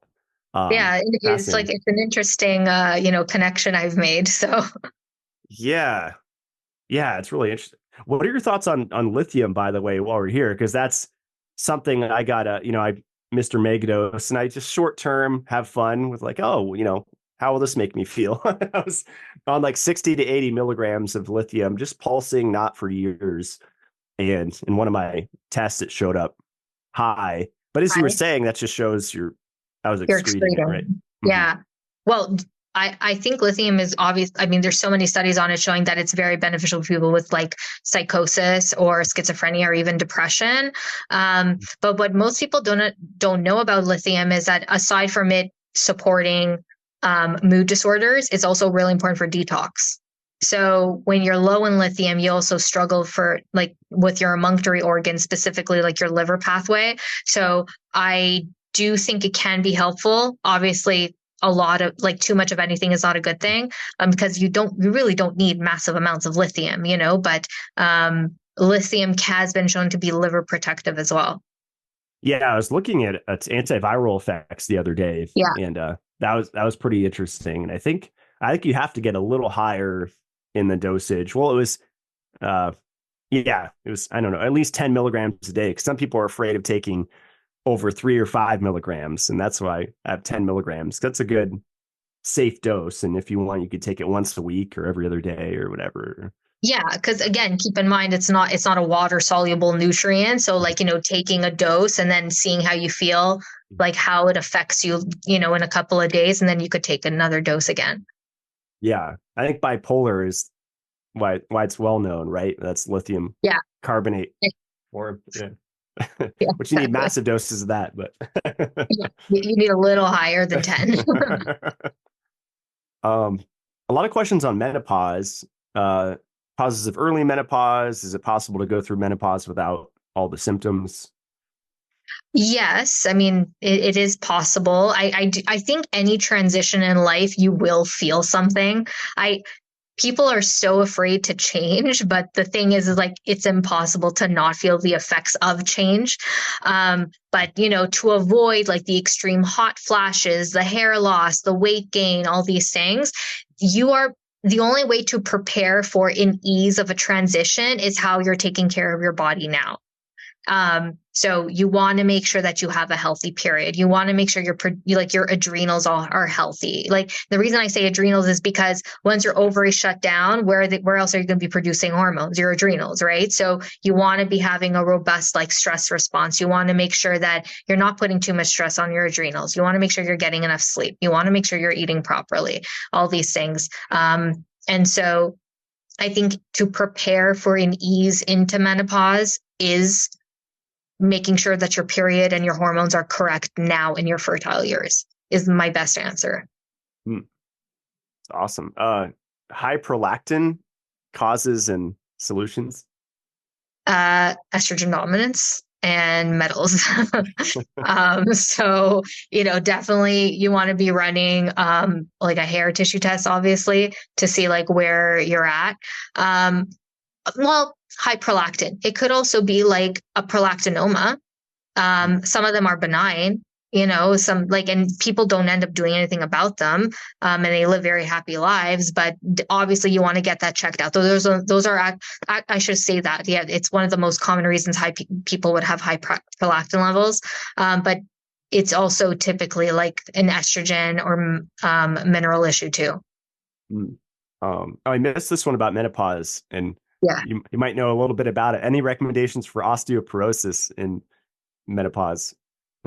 So if you are already in menopause and you have osteoporosis, so we can't really we can't focus on like the cycle support, right? Then like you want to be asking yourself, do you have can we elevate your hormones back to a normal place? Number one, like, are you low now? Like, are you in the range normal for menopause, or are you in the state where you're still underproducing hormones would be one thing. So resolve that. Number two, your nutrient issues, your mineral issues. Like you want to make sure you have adequate calcium. You want to make sure you have enough vitamin D, magnesium, boron is another really essential mineral for bones as well. Many trace minerals actually are important for bones, like chromium, iron, zinc, so many things. So definitely a hair tissue test would be like a really good idea. But third, strontium too, right? Is that? So I've read like differing studies because like some people say that strontium can be toxic, but in other people say that it's really necessary for bones. So I don't worry about that too. I mean, it's such a trace element. Like I don't think it's gonna make the difference like in comparison to like the main elements. You know what I mean? Maybe it's like the paint on the walls or something. That's what it's like. The analogy is like. It's like my coffee cup in the apartment. Like let's take care of the apartment first,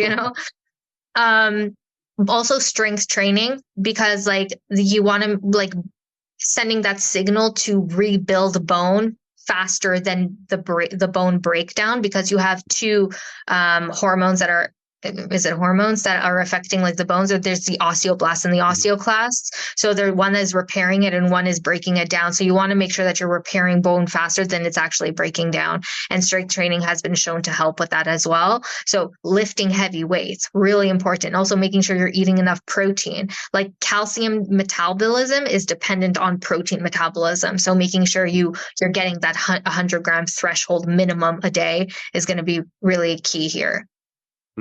That's great. How to recover from years of having an IUD? What kind of IUD did they say? They did not. I guess, should we assume copper? Let's just say copper. Okay. So if they have a copper IUD, then let's just assume you have copper toxicity and all that. You want to be focusing on your liver, number one. So making sure that you're capable in detoxing properly, and you're producing adequate bile and all that to get it out. You would probably want to run a hair test to see where all your other minerals are at. You'd want to be checking in also like on your adrenal health. How do you feel after the copper IUD as well? Like, are you overly stimulated, understimulated? Do you have weak adrenals, overworking adrenals, all these things, your B vitamins, your sleep, all that stuff. And you want to see like what your period is like after, because with the copper IUD, you still technically get a period, right? So once you remove it, what are your patterns on your period? Are you overproducing estrogen, or are you underproducing progesterone? And so that will affect the protocol, to see, like where your issue is. So that's how we were talking before about like the different types of PMS. Mm-hmm. On the same vein there, someone asked, do you find zinc supplementation helps with PMS? Yes, 100%. Yeah, it does. Because like when you look at a hair test, like, again, this is not like so black and white, but just like, follow me here. Like copper is synonymous to estrogen and zinc is synonymous to like testosterone and progesterone. So it only makes sense that if you have PMS issues, many times it's an estrogen dominant issue. So if you take zinc, of course, it's going to help a little bit with that, right? Mm-hmm. should women vary their supplements throughout their cycle? I mean, if you want to drive yourself crazy, but like because you have four parts to your cycle, like I find that that's just exhausting. But if you have the energy to do it, all the power to you, girl. Like I salute you. But I just find that exhausting. Yeah. Like there are people out there that will literally change their diet to meet specific nutrient needs for every single phase of their cycle. But that's like I find that's a lot of brain power for something that should just come naturally to you. Yeah. I can't even track. I mean, I can eat, a couple tubs of ice cream a day and not gain weight. So I'm blessed in that way, but I can never track my macronutrients. I just don't have the brain power to do that. So Yeah, I mean, calorie counting in itself is exhausting. I mean, if you're going to be, like changing your supplements every week, then that's dedication. uh this is a good one. Your thoughts on progesterone supplementation, like I don't know, the creams. Someone asked what amount of progesterone would be good for general hormonal balance.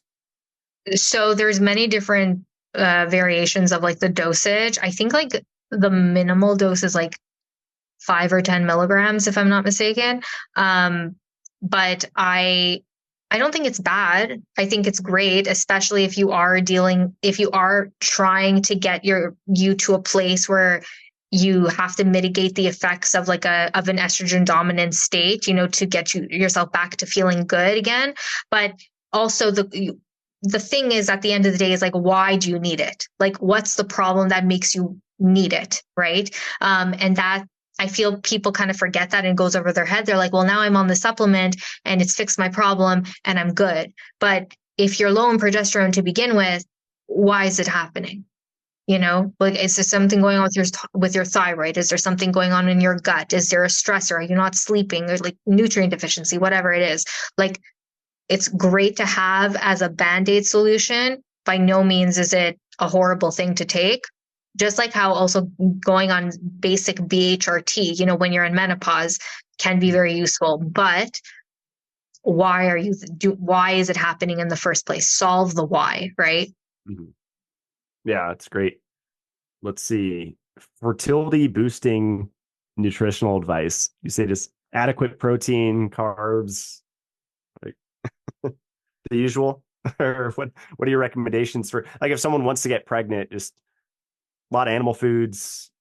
Yeah, like I mean, that is such a broad question, right? Like coenzyme Q10 has been shown to be really like pretty powerful for fertility, like people who struggle with fertility as an antioxidant. So yeah, like where are your antioxidants? Number one. Number two, like where are your hormones? Like, are you eating enough? Are you eating a variety of different foods, your proteins, your minerals, your vitamins, all that stuff? Your sleep, your stress, your nervous system, like the basic things. Beyond that, yeah, I think coenzyme Q10 is like the first thing that would come to mind. I was listening to a podcast the other day about like specific supplements they use for fertility. Also, acetyl L-carnitine, I've also heard is also very good for fertility. And zinc is another one. And I believe melatonin as well. So I think those would be like 4 supplements to maybe look into to see if they're correct for you. But the basics, right? And if like again after that there is no supplement that is going to fix your problem. Like we need to figure out why your problem is there in the first place. Mm-hmm. Yeah, absolutely. I know 2 families up here and they hung out with them like a month ago and they were saying their kids, they thanked me and they called them like Life babies or something because both pregnant women were taking my supplements and I just give it to my friends up here. And so they were on, I mean, I think it was like K2, cod liver oil, beef liver, maybe oyster. I think that was like the bare bones and then maybe like some niacinamide and stuff. I tend to focus on the fat soluble vitamins quite a bit, like especially E and K2. I feel like those are overlooked for pregnancy. I agree with you. And I feel like most people aren't even ingesting enough. Like, I mean, most people don't eat enough vitamin E foods. and also vitamin K, like where do enough people get that, like we're not downing enough, like enough dairy even to begin with, Like not and so, yeah. yeah, and like, oh my God, I can't even stomach that stuff, so like I feel like it's essential, to supplement these things. And we're not eating as what we typically should, from thousands of years ago, which is fine. Okay, cool. But we do need certain nutrients. And I think that's so cute. You have like little Life babies. That's so sweet. Sponsored by Life. Yeah. You're going to have your own little team of children. Now I need Life black cats or something. That's the next exactly. I would totally buy a hoodie. Okay. Someone asked about hormonal tests for women. Do you ever use those? Like there's like the Dutch test, right? Yeah. There's Dutch, which is a dry urine test, and there's like saliva test, and there's your typical blood work and all that. The thing is like, at the end of the day, like if you do blood work is just simply a highway for hormones. It's not where hormones end up. A urine sample is going to basically test your excretion levels of hormones, and saliva more or less the same thing. Saliva is pretty useful for like cortisol and melatonin and things like that, like your circadian rhythm patterns. But either way, you have to test them at the right time of your cycle, right? Because your hormones vary. You have just like how we mentioned before, women have 2 different cycles, right? Women have a 24-hour cycle and they have a monthly cycle, unlike men have a 24-hour cycle. So the thing is you want to be testing at a specific time of the month when you're testing your hormones, number 1, to get an accurate reading. So that's number 1. Number 2, which one is best? Do I think blood test is worthless? No, but if you get your blood work done on a correct time of your cycle, you want to be testing progesterone and estrogen typically around like day 21 of your cycle. Whereas if you want to just test progesterone, no. Yeah, I would typically test estrogen and progesterone around 21 day of your cycle. Forget what I said before. But when it comes to the Dutch test, around same thing as well with your urine test. But if you want to do like a full cycle mapping, you would have like a full 30 days of basically peeing on a stick, and you're seeing the pattern of how your cycle goes. And that in itself can give you information, how your cyclical pattern, more or less. And, if you're producing enough of something, or if something spikes or whatnot. So there's benefits to different testing, but are they accurate? I don't think hormone testing is as accurate as they say it. At the end of the day, your fertility awareness method, tracking your body temperature, and all that stuff is going to be the best thing. And also mineral testing is a really good idea, because that's how hormones are created. Minerals create enzymes, which then synthesize hormones. So at the end of the day, your hormone problems are not hormone problems. They are mineral issues. That was a great explanation. Yeah. This might be the last question here. Stubborn fat loss postpartum. Do you recommend watching their calories, watching, high fat, low fat, whether they go, because I had some guests on talking about metabolism. He's like, you can lose weight. It was Mark Doyle. And he's like, you can lose weight either high carb or low carb. It's just, you have to be in a caloric deficit. Strict. Yeah. Yeah. Mm-hmm. Yeah. So I think it's a bit different for women. I think, well, first of all, men just have a naturally higher and faster metabolism, but it's necessary for men, just like biologically speaking, like you guys were the hunters, you were out there, going, getting the food, and, we were back at home, feeding the children, taking care of the old. Like, it makes more sense for our metabolism to be slower, because we need to preserve energy, for fertility purposes. Now, and we are not as metabolically flexible. I know some women out there will be like, well, I am flexible with this. Okay, cool. I'm not talking about you. I'm talking about a general population here. Okay. But the thing is that to lose weight, yes, you need to be in a caloric deficit, but for many women, the thing is that they are in too much of a deficit. So when you dip too low and your body starts thinking, oh my God, I don't have enough energy to sustain me. I need to hold on to the energy that I have. God forbid there's like a stress or something, then it will resist to lose the weight. It will resist to let go of the fat. So what I tell people is, number one, you have to go slow. You don't, and you also want to build up your metabolism. You don't want to slow it down. So you want to ideally be focusing in on increasing your movement. Specifically, you want to be increasing your metabolism through strength training, because muscle is a lot more of like an expensive tissue, quote unquote, which would increase your need for calories, number one. And then you can maybe start going at a deficit like by that, because now you already need to eat more food to sustain the muscle. So the deficit isn't going to be as difficult to maintain.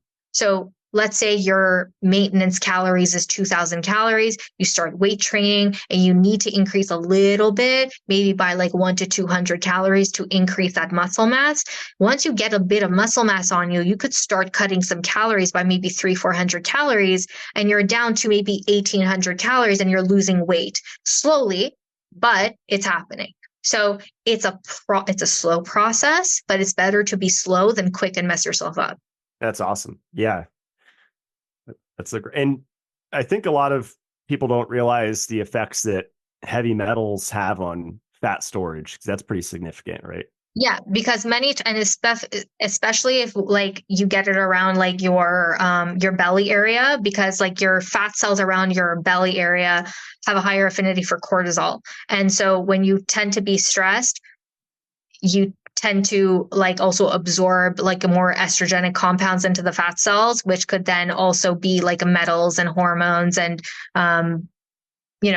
plastics and all these things. So once you start releasing them, or even when you start releasing them, like you will feel better, and actually your hormones could also like balance and all these things. But this is also why, again, mineral balancing is also a key component to many people fixing their weight issues, quote unquote, because it's not so much it's you not being disciplined, it's that there's metals stuck inside of you. Yeah. And I have a close friend, I think it's been like a year. He just broke up with his now ex-girlfriend, and he lost, I think, 50 or 100 pounds, somewhere in there. And he did not change his diet. And he credits that for that effect. So going back to like the whole emotional stress. Yeah, she must have stressed him out a bit. He let go of the baggage. So, and I think that's a very common story, whether it's a relationship or a job or a living environment, right? Have you heard that happen before with people? It's funny how you say that, because my very, very first client, I remember the first day at my supplement store job years ago, was a woman who came into the store and she was overweight, and she comes to me and she's like, I need crab apple. If no one knows what crab apple is, it's like it's a homeopathic like remedy essentially. And it's specifically for people who struggle with self-acceptance and not loving themselves. And so I go to the section, I give it to her, and I was like, okay, here you go. And she tells me, she's like, I'm doing this because I need to lose weight. And I was like, okay. I looked into it and I was like, okay, this is interesting. I don't know how I was going to make her lose weight, but whatever. She comes to me, I kid you not, months later, half her size. Wow. Half her size. And I was like, I recognized her. She didn't recognize me, but I recognized her. I was like, what did you do? And she goes, I took the remedy. She needed to start loving herself again. I will never forget that story. That's how powerful it was. So I really do believe that like that mental shift can sometimes completely change your physical state. Have you played around with flower essences before? Yes, that's what it was. Sorry. Okay. It's a flower essence. Oh, See, like I totally messed it up. But yes, I have tried flower essences, and I do feel like they work, but they're expensive, like down the line, So, but yes, I do think flower essences definitely work. Yeah. Yeah. It's an interesting, like little, at some point I'd like to have a podcast on it, because I think I took the 5 flower blend or whatever, like 7-8 years ago. And And now I just do the infopathy. So I'll put flower essences into like liquids, and that's a much Yeah. cheaper way to do it. So much cheaper. Yeah. Like these little bottles like costing like $20. And like Adds up. Yeah. yeah, that's I did find it just maybe one or two more that listeners send in if you're good on time still. yeah, I'm good. Uh, so we talked a lot about high estrogen. Someone asked what to do if you have low estrogen. They said, but also have poor toxic estrogen metabolism. I don't know if that makes sense. Okay, so their metabolism of estrogen is probably poor. I'm wondering where they're getting that. Maybe it's a Dutch or something, but it's very rare someone has low estrogen unless you are like severely underweight. The thing is that the body will always find a reason to produce estrogen because it's a growth hormone. If you think about it, like it helps to it builds cells, it builds bones, it builds tissue. Like, so the body uses it as a form of like, as a survival mechanism, really. If it's coming up low in the blood, I mean, per example would be for me, like I didn't have my period for 14 years and then I got it back and my estrogen still showed low. And so many times, you know, like I would go to the doctor and they'd be like, we need to put you on estrogen. And I would look at them and I would be like, I'm really concerned if I'm just put on estrogen. Like I don't feel comfortable doing that. And when I started getting my period back, a lot of like estrogen dominant symptoms would show up, you know, like the heaviness, the cloudiness, whatever. Not long, but my hypothyroid symptoms were very prominent. And as we know, hypothyroidism is very tightly connected to estrogen dominance. So the fact that my periods eventually became super easy, I didn't have enough reason to believe I had estrogen dominance, and my blood work was showing differently. But then when I went through my copper dump, my estrogen is completely back to normal now. So wow. I believe low estrogen on a blood test typically is estrogen stuck in in the tissues, just like how copper can sometimes get stuck in the tissues. That makes sense. That makes total sense. Yeah. Yeah. Let's see. Someone asked about selenium supplements tolerance, and I've gone down to this rabbit hole a little bit because I feel like selenium is kind of overlooked a lot of the time, and yeah, goes along with iodine, right? And it's interesting when you look on the cancer studies, like supposedly, you know, megadosing increases risk of cancer, but staying, and I don't know if it's accurate. I mean, that's like the conventional belief, but if you stay at like 200 micrograms or less, it actually prevents cancer. So what is the question? Like if you take too much, like do I believe like there's a toxic threshold? Well, they were asking why can't some people tolerate selenium supplements? Would you go homeopathic at that point? Or? I would probably go homeopathic at that point. If they can't tolerate it, I would also be curious to know, like, how are they taking it? Is it the capsule that's bothering them? Is it a liquid? Like, how are they taking liquid? Is there alcohol in it? Is it glycerin based? You know, all these things. Like there's many things to like look at, but let's just hypothetically say that no matter what shape or form, you know, they're taking it and they're still reacting. Maybe they just need to take a lower dose. Just like how, you know, how some people react to magnesium and they just can't take a supplement, but they're actually deficient. We need to start them on like topical magnesium or something, or even Epsom salt baths until they build up their tolerance. So I'm assuming that would be the case. And if not, then I would also wonder, like, what happens if they eat selenium rich foods? Like if they eat a Brazil nut or like 3 Brazil nuts, do they react? Because it wouldn't make sense to have an allergic reaction, quote unquote, to selenium. It's an essential nutrient. So like, why are you reacting? Like, is it the delivery method that is affecting you? Mm-hmm. Yeah, it's a great point. Well, I think that was all the questions, but I have a few more for you, just kind of fun ones at the end here. Okay. Like, do you have any cool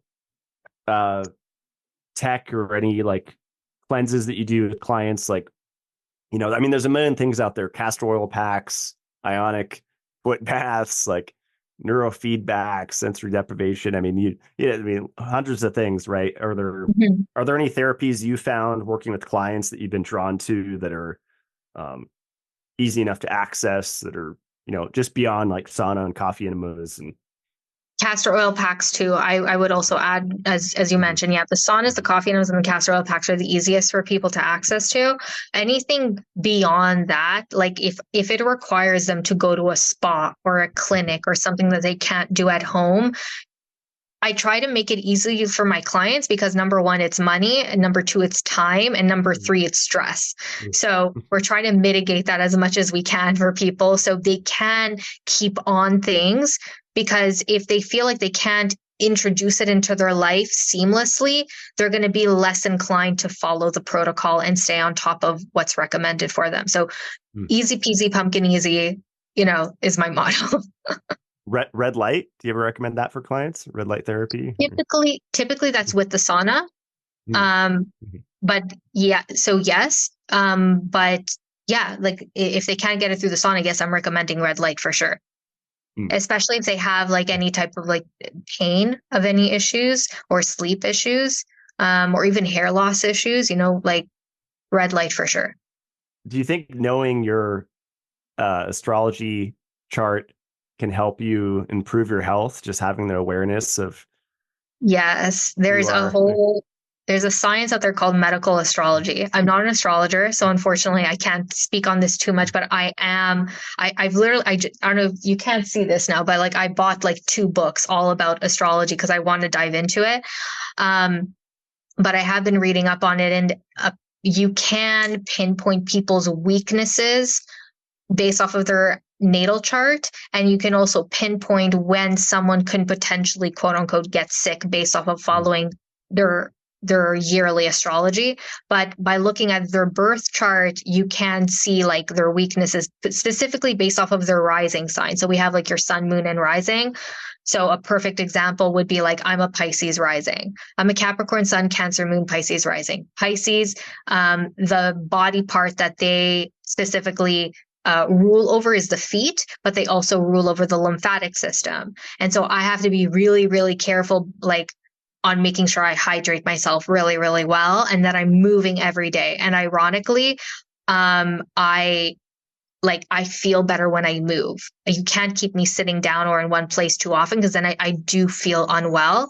And also as a Capricorn sun, that they rule the bones, and I ironically also developed osteoporosis, so I have to be all that more attuned to making sure that my bones are preserved in my lifetime. So I do think that astrology has something to it, that can help us down the line in like protecting ourselves and taking care of ourselves and seeing our weaknesses.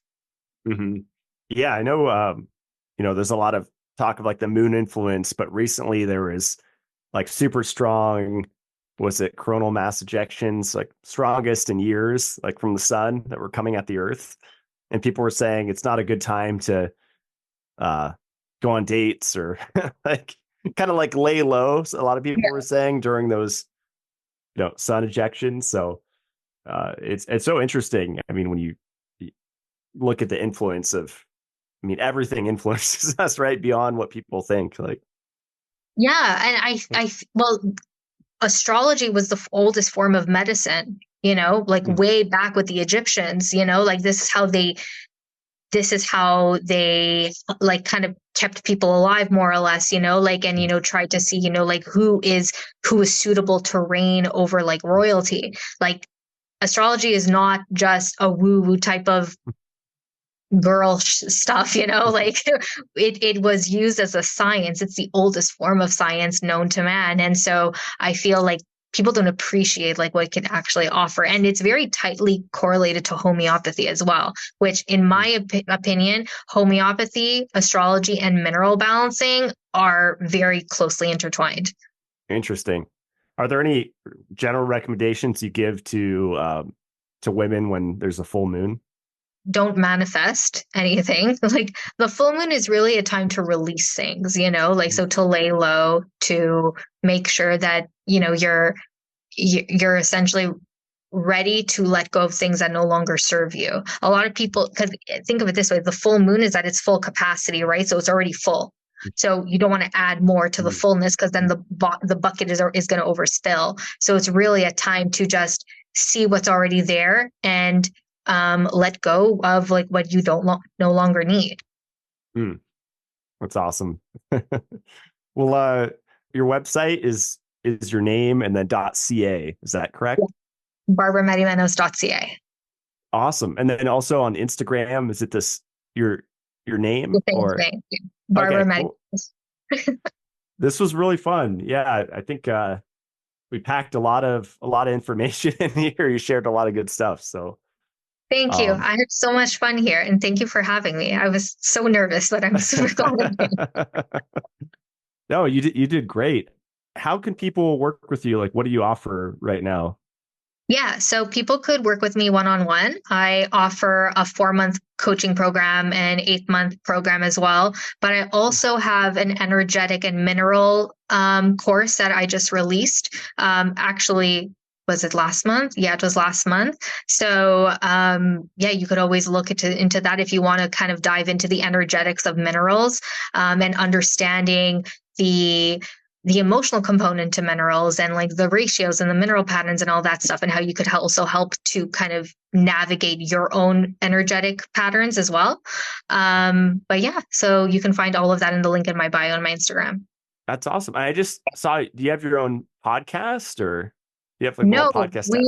We are working on that. Oh, cool. We are definitely working on that, but maybe in the future you'll be on as well. Oh, cool. Be an honor. Well, awesome. Well, thanks, Barbara. This was awesome. Stick around as we close out the show. Okay. I've had several shows the past 3 years about women's hormones and hormonal balancing, but I think it's one of those topics that can't be talked about enough. Like Barbara said, she had to learn herself as a woman at a fairly older age why periods are important. So it's amazing that we're not taught this stuff in school. We're not taught the importance of vitamin E and just basic nutrition for proper hormonal health. And the same goes for men too. I just think that education around our own organs and glands is just really lacking, whether it's women knowing about their ovaries or men knowing about their testes and prostate. This information should be basic knowledge taught in school to know how to operate our spacesuit, basically. But at least podcasts exist and we can get the information out there. As she mentioned, her doctor at 25 prescribed hormonal replacement therapy for her, along with vitamin D, no magnesium, no K2 recommendation, just hormone replacement therapy and vitamin D, which is pretty ridiculous. I did find her thoughts on coffee enemas fascinating, how she's focusing on that TUDCA supplement more so than coffee enemas now that she's more balanced. That's actually been my strategy for most of this year, just using TUDCA daily instead of the coffee enemas. And my friend Adam over at Lifeblood actually has a good one that's mixed with ox bile. It's called TUDCA Max. The only difference between like other TUDCAs and his is because of the ox bile and the alkaline nature of that. You want to take it on an empty stomach in between meals. So you don't want to take that with a meal. If you want to dive deeper into Barbara's work, as she mentioned, her website is her full name, barbaraMadimenos.ca. And you could check out her coaching packages if you want to work with her or get an HTMA test ordered from her and analyzed. I think she's an awesome resource and super knowledgeable. So I highly recommend working with Barbara. My website is matt-blackburn.com. I have all my recommended products up there. I have my CLF protocol write-up, which stands for calcification, lipofuscin, and fibrosis, which are three things that accumulate as we age that contribute to chronic disease. But the fibrosis one is really interesting because a lot of people that got the jab are actually dealing with a lot of scar tissue. And systemic enzymes like nattokinase and serrapeptase can be really incredible to recover from that. And if you click on shop, you can see all of my recommended products. On the front page, I have all the featured products, which I often change up and cycle. Currently on there, I have 9. I have my MitoLife 7-stage filter, the Crucial 4 ozone generator, which I think if you have both of those, you have a lot covered as far as your ability to enhance your health. Then I have the Gemba Red big red light panel up there, the carbon dioxide bodysuit, which is an amazing therapy for so many things. The Zeolite from Zeolite Labs. I'm currently taking 6 scoops a day, and I'm really curious to see where I'm at the end of this year on that protocol as far as my metals as measured by the Oligioscan. And I have Lifeblood's taurine amino acid. They use that in Red Bull for a reason and different energy drinks. I used to drink Monster when I managed Blockbuster Video. And the taurine amino acid actually balances out the stimulatory effects of caffeine and those energy drinks. Then I have the Blue Shield portable. I don't leave the house without their unit. I actually have the black one though. So they have different versions of their scalar generating products. And of course, to me, that's secondary from the nutritional stuff.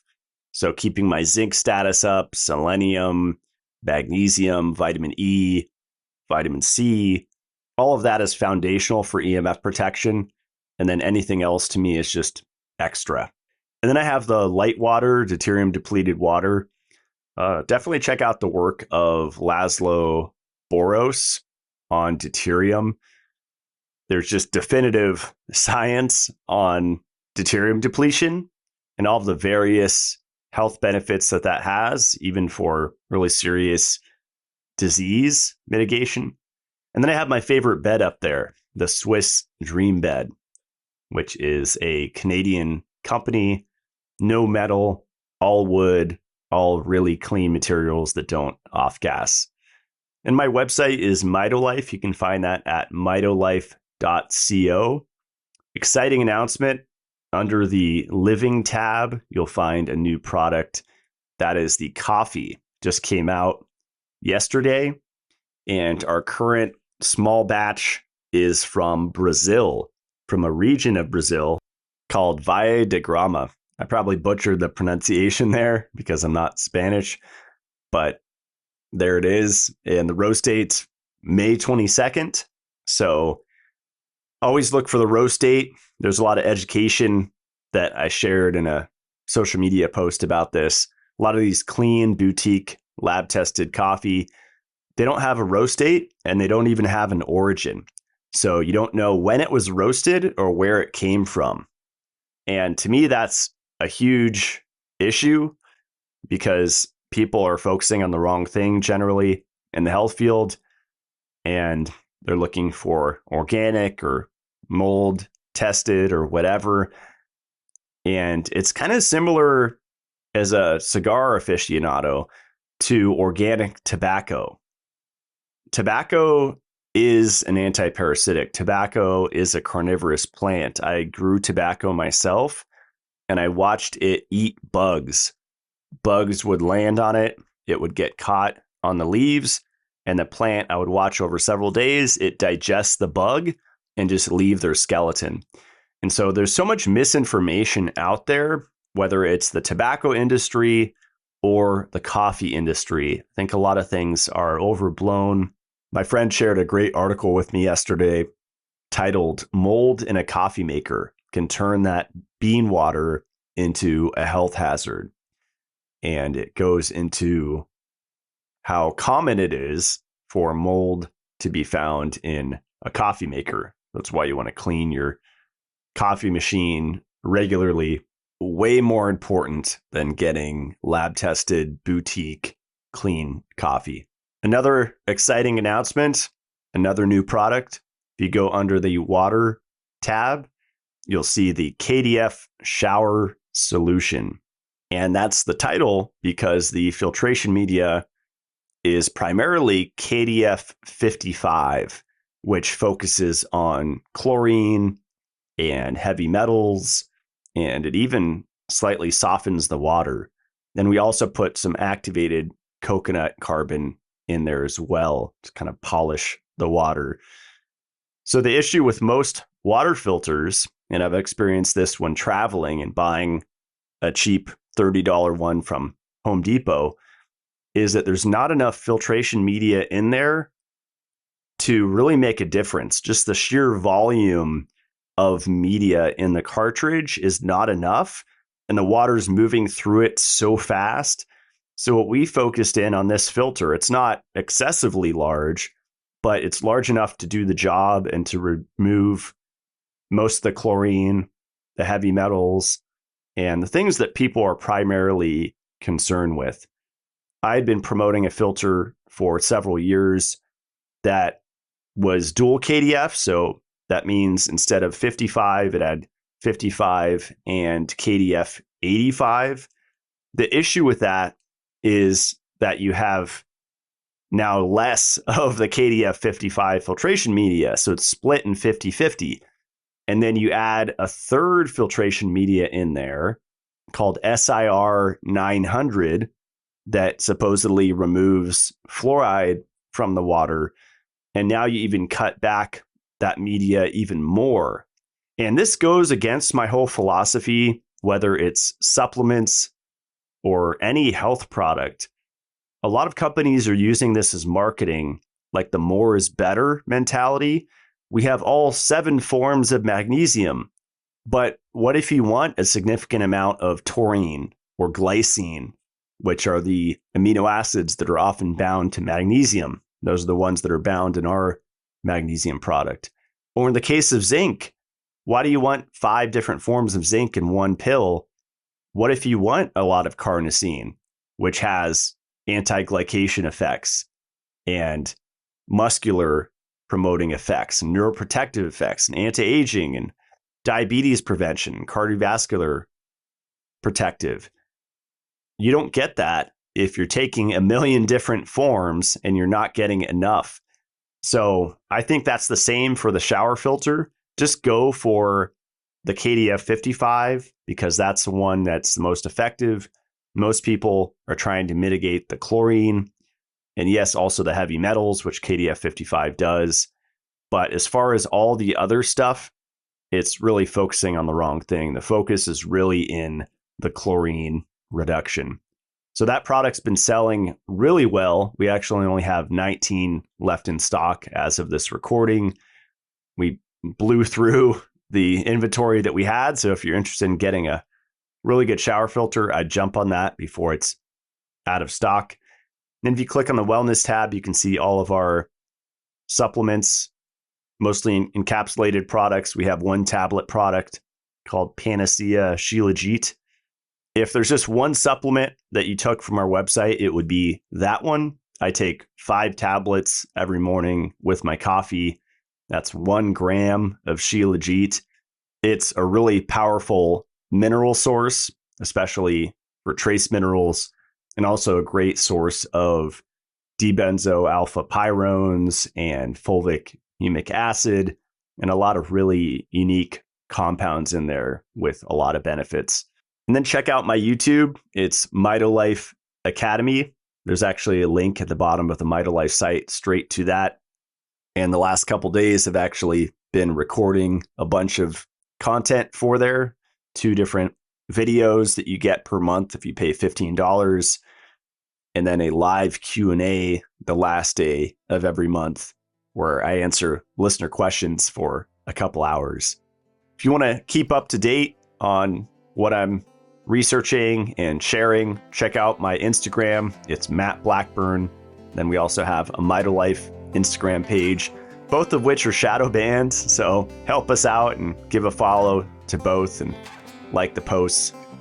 And I will see you guys next Friday. Stay supercharged.